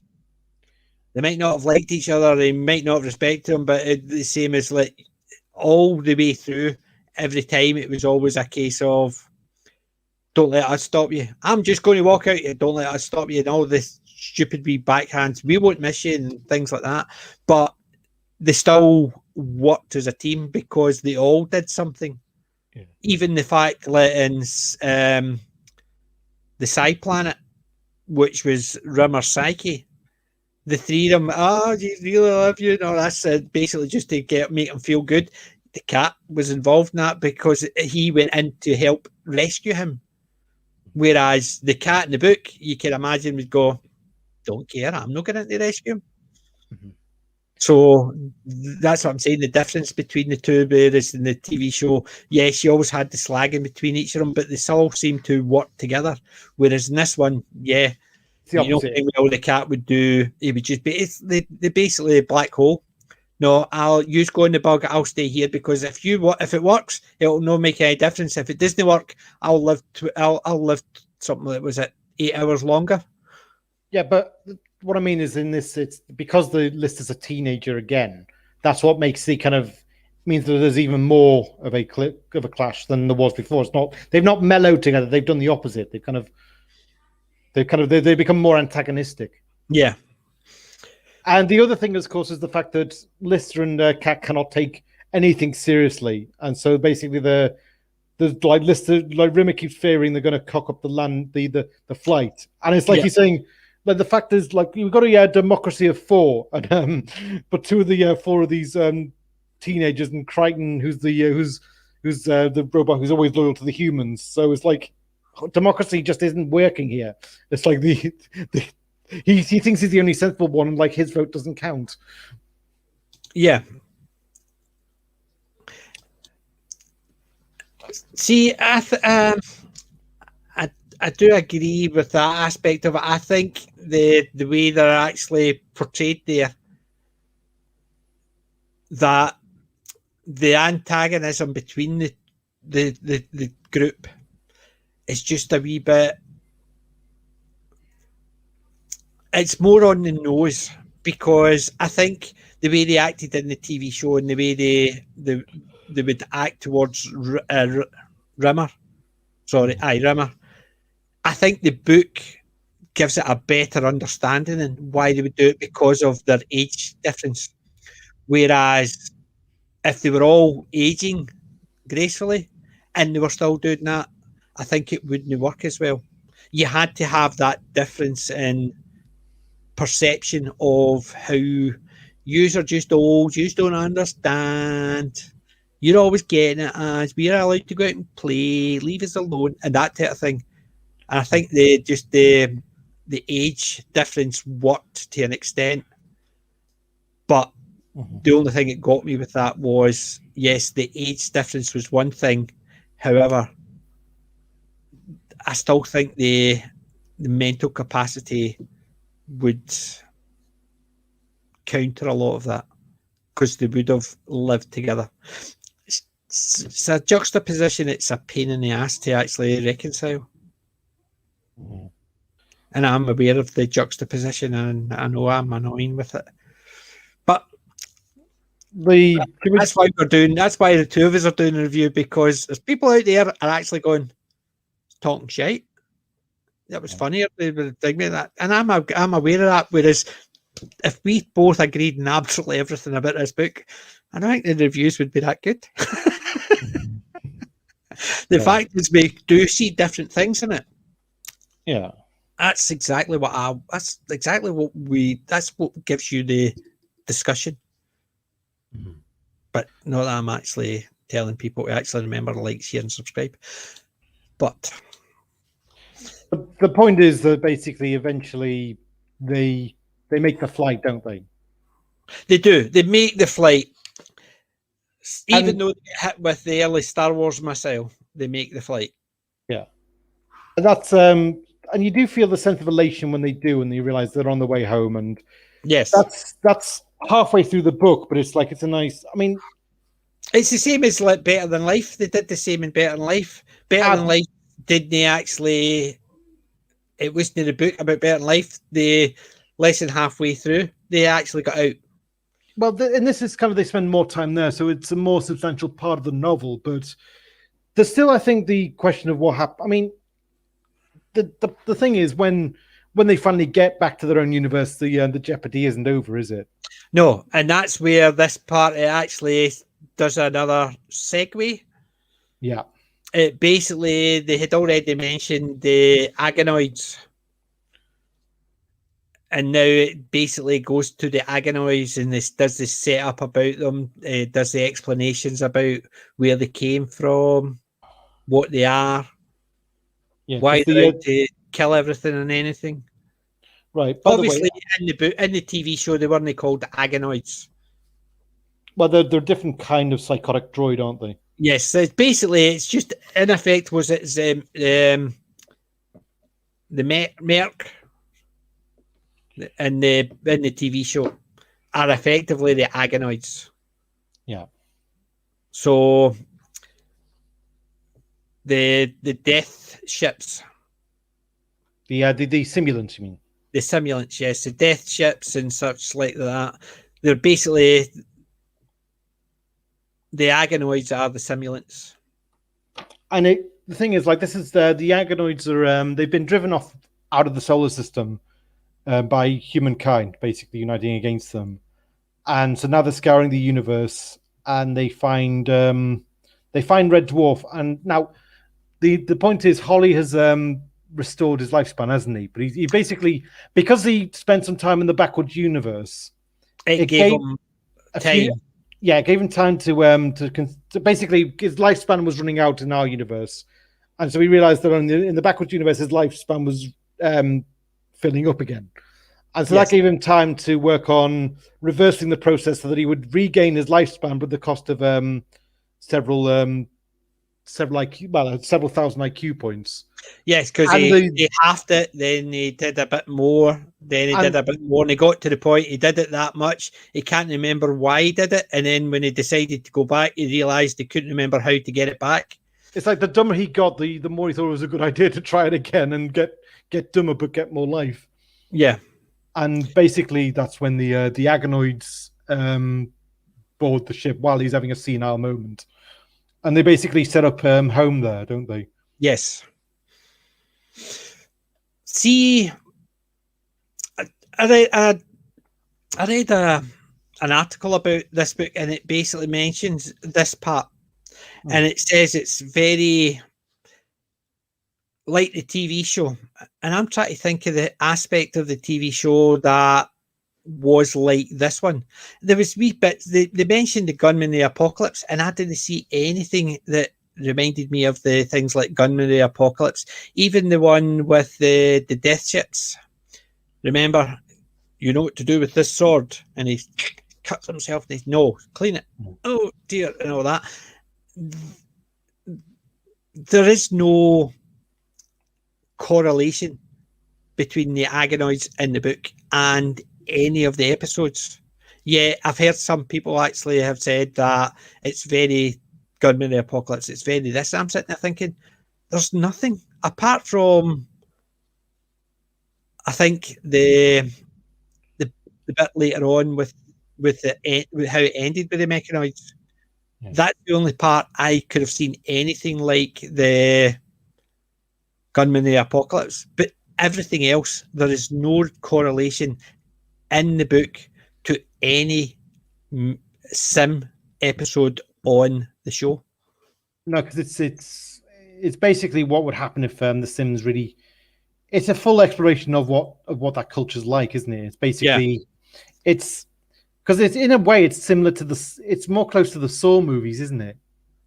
Yes, but the thing is, you know, it's like the books. There's wee bits in the books you could say, oh, "Yep, take that out. That's from this episode. Oh, that's been put in that episode. That's been put in that episode." But there's none in this that I could say could be lifted and could be correlated to any aspect of the TV show with the Agonoids. It's just, I found it weird because you would have expected some silly bits that you could say, oh, that was in that episode, that was in that episode, that was in that episode, even though you had a simulant here, a simulant there.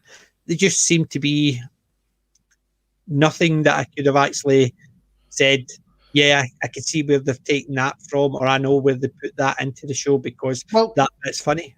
It's a bit like Garbage World. It's kind of it's exclusive to the book, isn't it? It's something only the books ever did. But it's like you could imagine maybe Red Dwarf doing something like that, but not quite. But it just hasn't happened on TV. Well, you look at the book as backwards. They did one episode of backwards, but in this book, you could see wee bits here and there. They've changed it slightly, but they've extended it and stuff like that, so to get a similar premise. Whereas here they've obviously expanded it a lot more. They've changed maybe instead of the book, the tidy, they've had the fight with the police officers, that type of thing. No, this basically is if basically they've taken the concept of backwards and done something like The Promised Land with it, just an hour and a half feature. This is basically the first half of the book is backwards expanded to an hour and a half. Yes, kind of but that's what I'm saying. So you can see wee bits in the book that were in the TV show. That's what I'm saying. So you can see that wee bit was in the TV show, slightly changed to make it a bit more funnier, or take the story, like for instance, the barroom tidy.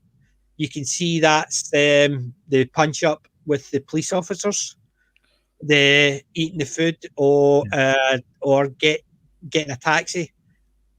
All those type of aspects were in the book. So you can see where it's sort of the correlation there, even though they've taken it out, expanded it, changed wee bits here, changed the storyline behind it. So it could be just episodic. Whereas with the Agonoids, I can't see any bit from the book, even slightly, that's been taken and put in anywhere in the TV show. I could maybe, because there's a bit where Crichton describes what simulants are like, and that's the only bit, but that's just a basic description. But you can take that small description and expand on it, and I think that's kind of what the book does. It basically expands on what that culture's like, what simulant, how the Agonoids interact with other Agonoids. Yes, because you kind of know the Agonoids are basically the book's version of simulants. Yeah. And it's basically what would happen if they conquered Red Dwarf and set up a shop there and they decided to have this competition for who was going to, get the humans. And what would happen? The competition was crazy as well. Do you know why I thought it was crazy? The competition was set up to torture, not necessarily kill, but torture the human. Yeah. To have fun. Yeah. Yet,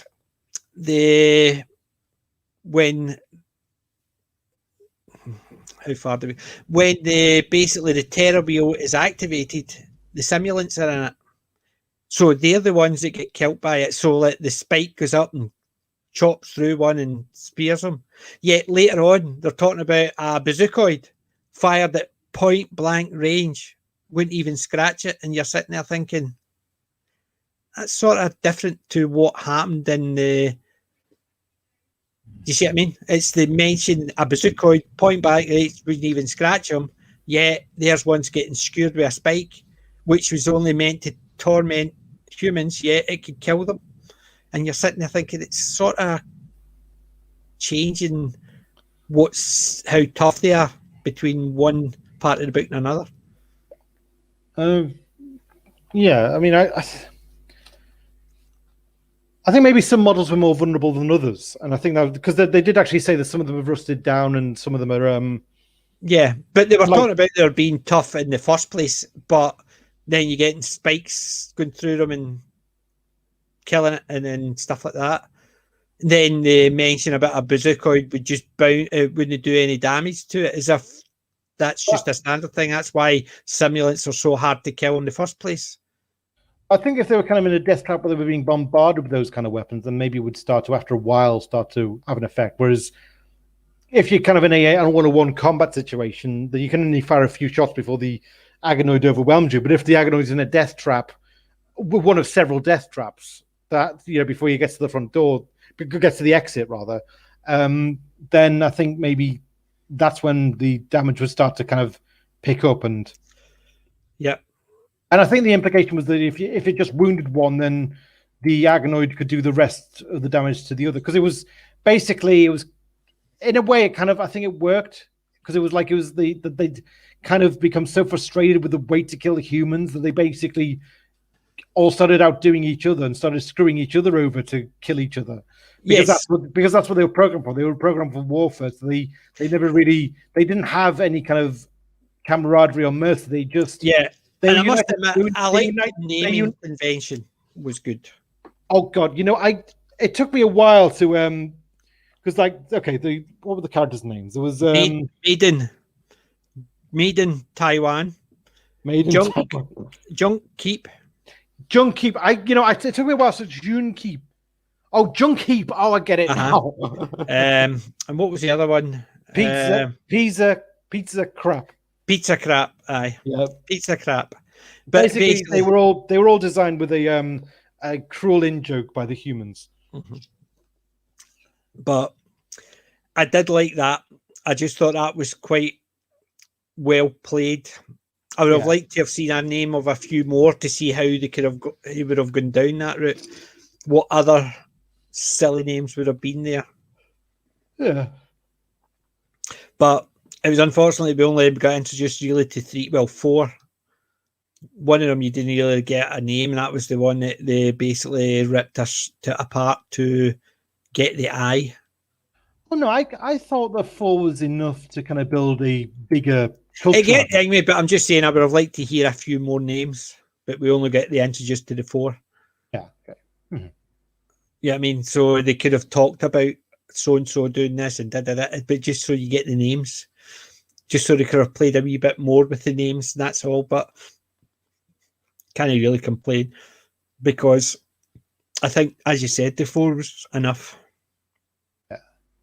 There's basically the plan starts with them setting a trap, which is basically to leave the remnants of Holly out in deep space. Yeah. Breadcrumbs to drag them in, and then while they're waiting for them, they build a terror wheel, which is a way of tunneling them towards a trap. It's basically a saw. Basically, it's all the saw traps put together. Yes, there's basically 2 parts to it. There's the terror wheel that when the humans go in, or the crew go in, basically the door shuts behind them and they can only go forward. But if they don't leave, like, the roof will lower, they'll get gas or fire or heat, just to drive them forward until they're in the final room where all the torture devices are. But the other part of the terror wheel is the run for all the agonoids. So every one of them is in a corridor that leads to a door that only one agonoid goes through. So each corridor converges on a door that only allows one through. So they have to use whatever means, fair or foul, to get through that door.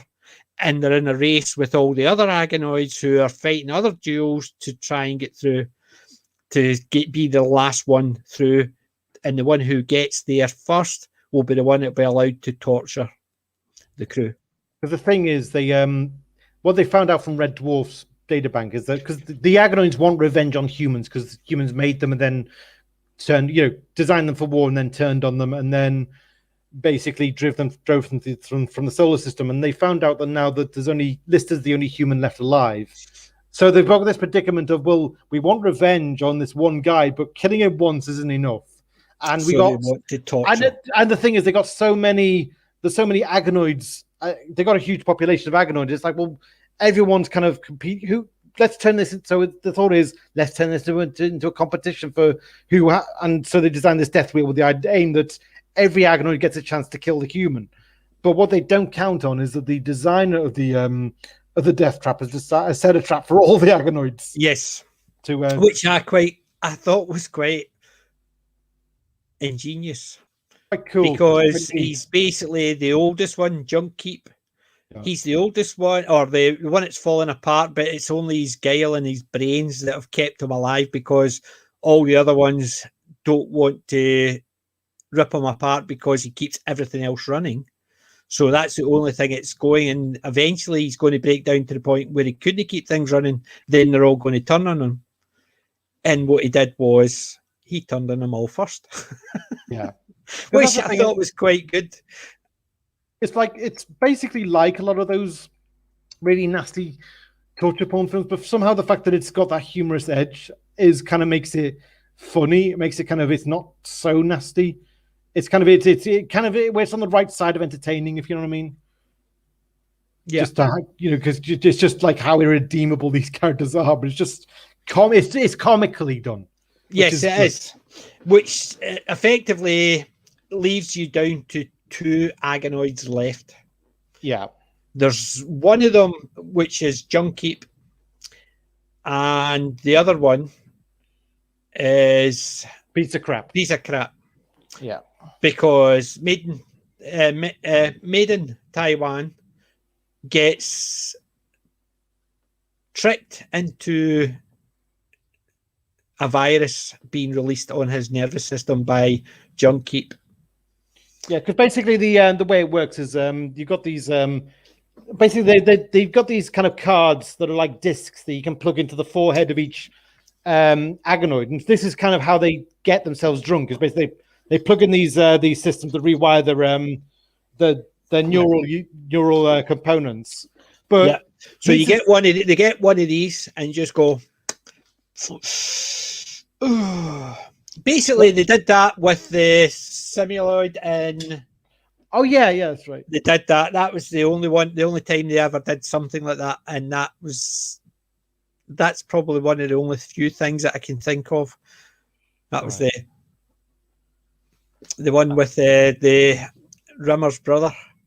Yeah. So basically, while that's happening, the Starbuck has a collision with a ship, and Crichton gets sucked into the airlock. Sorry, it basically there's a crack in the hull, and he basically wedges himself in it, so the rest won't get sucked out. Yeah, and this is where Ace turns up. Yeah. So Lister and the cat are knocked out. Mm-hmm. Rimmer can't touch anything, even though he's trying to go and get something to help. Yeah. And Crichton's jammed in a crack in the hull to stop the air leaking out to stop. And then Ace turns up. Very similar to how he turned up with the broken arm in Yeah. his first appearance.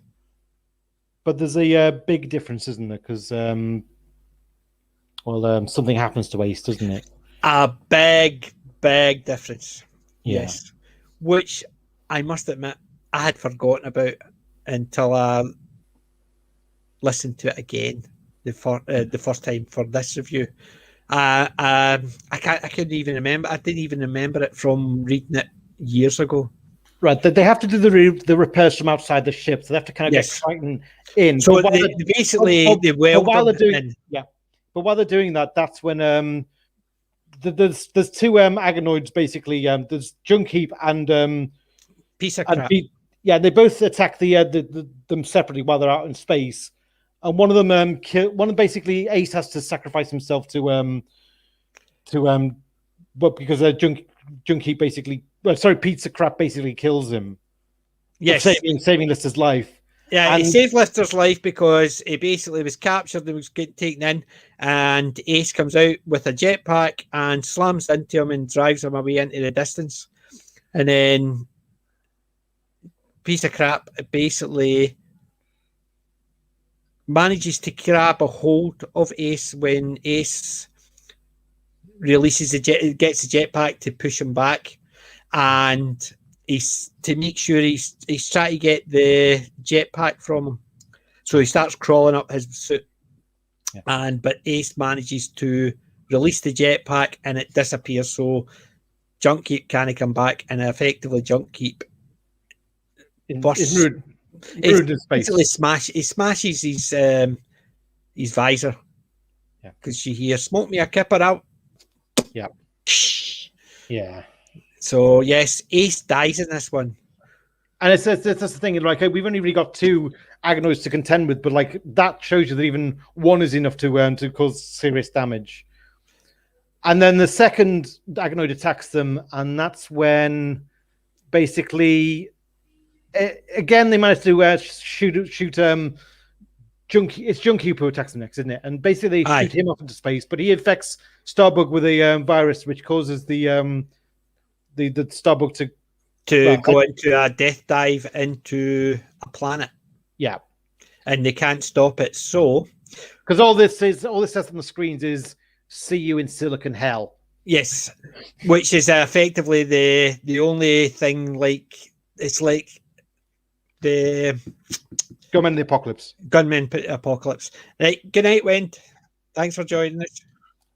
So the last act is basically that part 5 is High Noon, which is basically where Crichton's contracted the virus and he's trying to come up with an antidote. And basically, his subconscious has imagined it basically like the Western.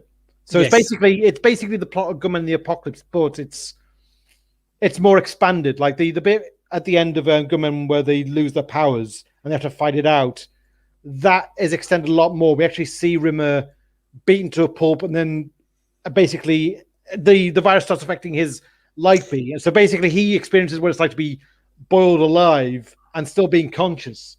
See, audiobook's got this part skipped as well. Oh, is it? Oh, yes.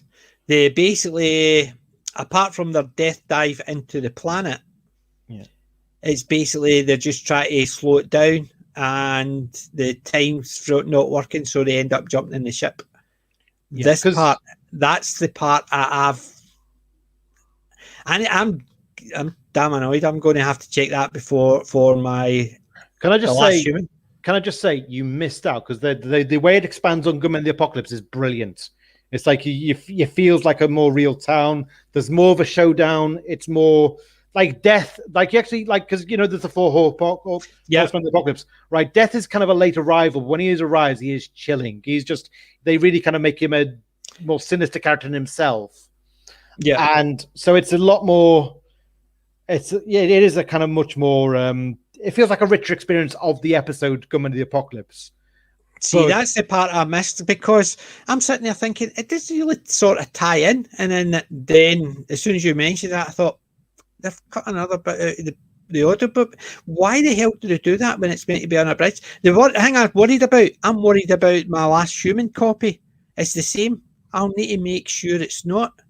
So I'll need to actually double check the actual some of the sites to make sure I've got the unabridged copy of Last Human, or else I'm going to be in the same crappy situation. Now you need to explain what's happened. Well, it's basically, like I said, it's mostly just Gunman the Apocalypse, but it's more happens. There's more of a showdown list, and basically it ends with they get out of the game, but only Lister and Captain survived. Rimmer and Crichton have both been burnt out. They can't get the antidote to work in time, so basically the only thing they can do is jump ship.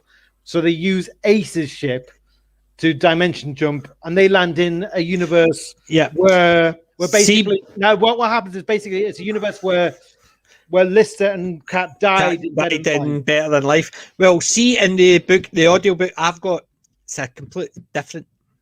Okay. What happens is they're heading towards the planet. Well, Junkkeep captures the four of them. Yeah. Right? It basically catches Crichton, basically hacks into Crichton, gets the passcodes to get in to Starbug.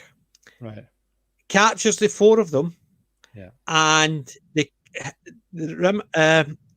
Lister and the cat sort of look at each other, nod, and as Lister dives at Junkkeep, who swats him aside, the cat dives for a boozacoid, and he says, "That'll no even damage me this close up," and he points it at Lister and says, "Stay back or I'll shoot him." And he goes, "No, you're not going to take the last human away from me." Yeah. And he goes, and then what he does is he shoots him. He doesn't shoot him. He actually shoots at the floor right next to Junkkeep. Yeah. Which basically causes the skin of the ship to open again because it had only been patched up. So what happens is Junkkeep gets sucked out, but he's got a set of headphones with a wire holding him in. So the cat has to somehow manage to unclip it and let him free. But in the meantime, what happens is Rimmer, Lightbee, gets sucked out the hole. Right. And it's already on half power, and it's running out of power. So it gets sucked out the hole and disappears. And the last thing that happened is because they had to shoot the hole, the gantry falls on Crichton and crushes him. Right. And it's basically Rimmer, Lister tries to pull him out, and then they realise by moving some stuff, it's only his hand that's moving. The rest of him is crushed. They open the top of his head, and it's just black goo because it's all burnt out. That's how it finished in the book. The audible book. So I'm wondering if there's a second edition which is slightly changed, and I've got the audible for that because how the two of them died is different. Right. It might be you just okay. Because that's how the two of them died. The Lightbee gets sucked out into space, and Crichton gets crushed by part of the ship falling on him. Right. Because they had to get rid of Junkkeep by blowing him into space. Oh, see that bit does happen in the book I've read, but it doesn't. Crichton and Rimmer don't die there, but like everything else, like Junkkeep gets junked, and that's when he sicks the virus on them. Basically, his parting gift when he's sucked out is to hit Starbug with this virus. Well, see, it wasn't a virus. So basically, what had happened is they'd gone to the ship to the drive room to try and get out of there, and then they realised that it was actually on a collision course because Junkkeep was taking them back to Red Dwarf. Right. So he was in the process of transferring it to Red Dwarf, so he'd already programmed the ship to fly to the thing, and them firing had set it all in motion. So, but did your bit end with Lister and Cat getting back to the jumping? Yes. Jumping, okay, right. Well, so they jump and they meet the cat because the two of them are thingy, but it didn't finish there. Oh. The final bit was a flashback to Rimmer's youth, wasn't it? Yes. And explain the difference between the two.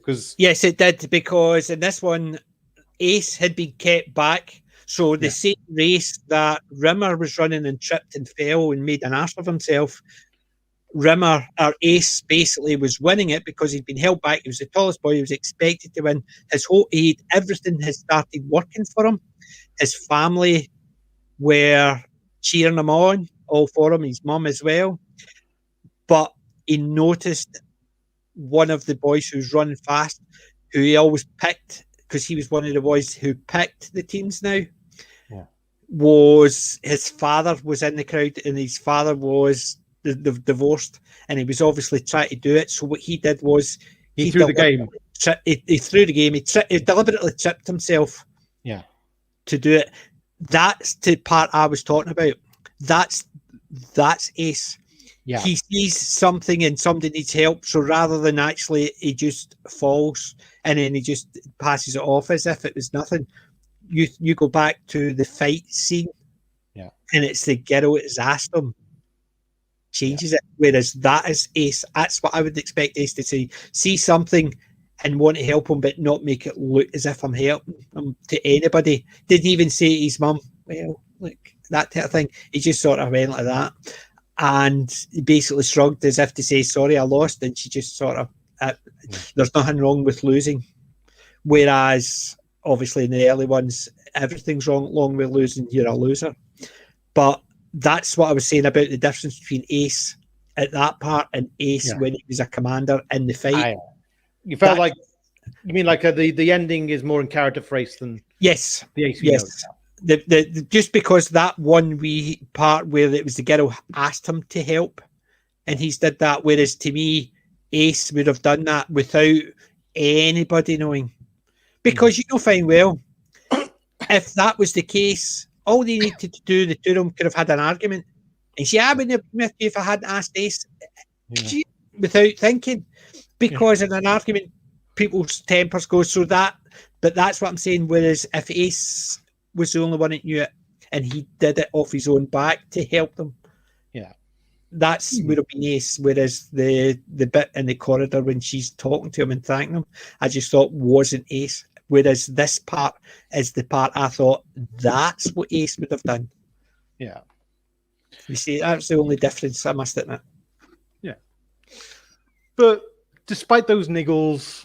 Yes, despite those niggles, what would you give the book? I really enjoyed it. I mean, I think it's of the 3 books we've read so far, I think it's the most fun. It's the one I've enjoyed the most. I think it's like I just found it engaging. I felt like it kind of, like I said, it was a bit like Better Than Life in that it resolved the Better Than Life part, the backwards part early, but not so early that it felt unsatisfying. It felt like we'd really experienced. It felt like a proper full experience of the backwards world. Yeah. So, but whereas me, I actually think it's out of the 3, it's probably not my favourite. You're not? Okay. Right. It's basically I still enjoyed it because of the expansion of the universe of the TV show, because the episodic ones, no matter what you do, you're going to expand it and it's going to get better the more you know about something. However, I didn't find it as humorous. Yeah. I found it more humorous re-listen to it now compared to when I was younger. Mm-hmm. When I was younger, I didn't find it humorous at all. I just thought it was too bleak, and there wasn't as much humor as I was expecting, because obviously I was a big fan of the show. Right. Watching it now, I find it's more humorous than when I did initially watch it. However, I didn't find it as fun as the show, and because of that, and the wee niggles, like for instance, that's not the Ace I would remember. The second part where the Ace was the Ace I remember. The first part, no. The bits, wee niggles here and there. Whereas I thought out of the 3, I thought Better Than Life was my favourite. But definitely this one here is probably, I think, is on a par with Infinity. So I think maybe I just enjoyed the story of Better Than Life a bit better. Fair enough. Yeah, I mean, but the good thing is, even that, you're still talking about it, I would still give it a 7 out of 10. So being it's not my favourite, it's still a good book. You can't deny it's a good book. And even though we get different things out of it, it's still entertaining and me. Just means that because I know I've got a bit missing with the Gunman of the Apocalypse and a slightly different ending for Crichton and Lister, I want to go and find that version because that's annoying me now, because I'm wondering if even that aspect would change how I thought about it, because it expands a bit more of the story. Because I did like the Gunman of the Apocalypse, and not seeing any correlation between the Agonoids and the Simulants. Yet there's a big aspect of it, the Gunman of the Apocalypse episode. I do think the Agonoids in the book are scarier than the Simulants. Oh, yes, because the ones in the book and the TV show, you've seen numerous ones, even the ones that were meant to be scary, like the ones in the death ships and stuff like that with...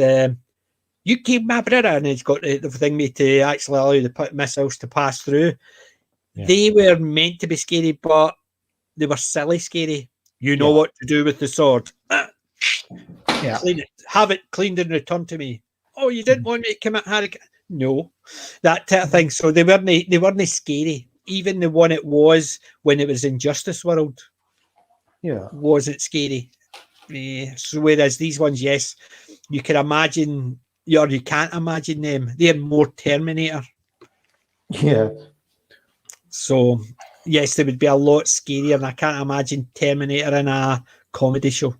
Hence the reason I think. But I think the Gunman of the Apocalypse would have been good to actually listen to a longer, slightly darker version to the comedy when it was on the show.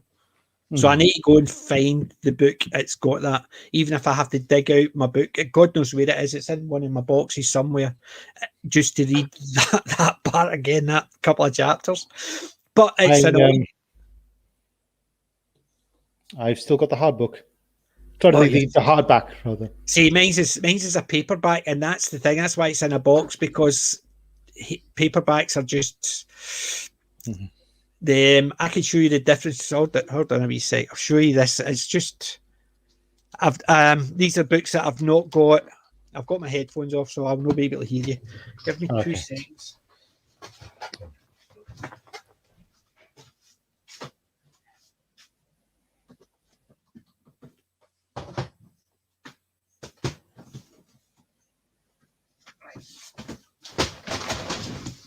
I hope you were bamfing when I was away.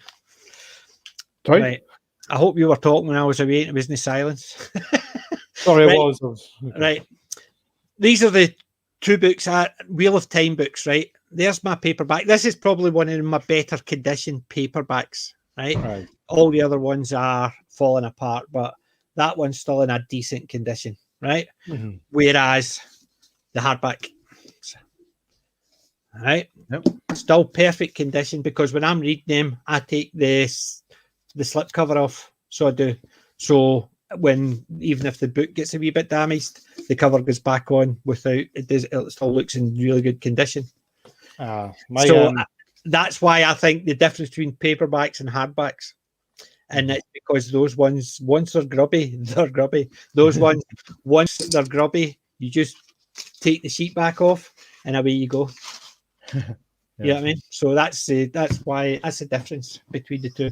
But I think I've got the paperback somewhere. I need to dig it out, because that's so annoying me. So that's, but not too bad. 10:08 and 10 past 10, or it says actually 8 past 10. I got it. I got it backwards. So typical. That was just pure fluke, honest Gov.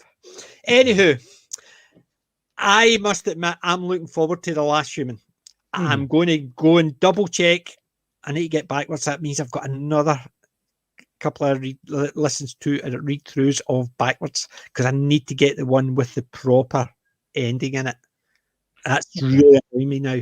So, but thank you very much. Thank you very much, everyone who joined us. I hope this review helped with your decision to actually continue with Red Dwarf. And next week, our final Red Dwarf show, The Last Human, by Doug Naylor. That's it, yeah. So, and I'm so looking forward to it. Mhm. So, ladies and gents, I'm going to put my outro. It's only a 15-second outro, and we're going to finish as soon as it's gone. So, Sadaku, thank you very much for joining us again. Thanks for having me. And ladies and gents, remember, I'm not old, I'm classic. Mhm. PG maybe out. See you next Sadaku out. I know. Right, here we go.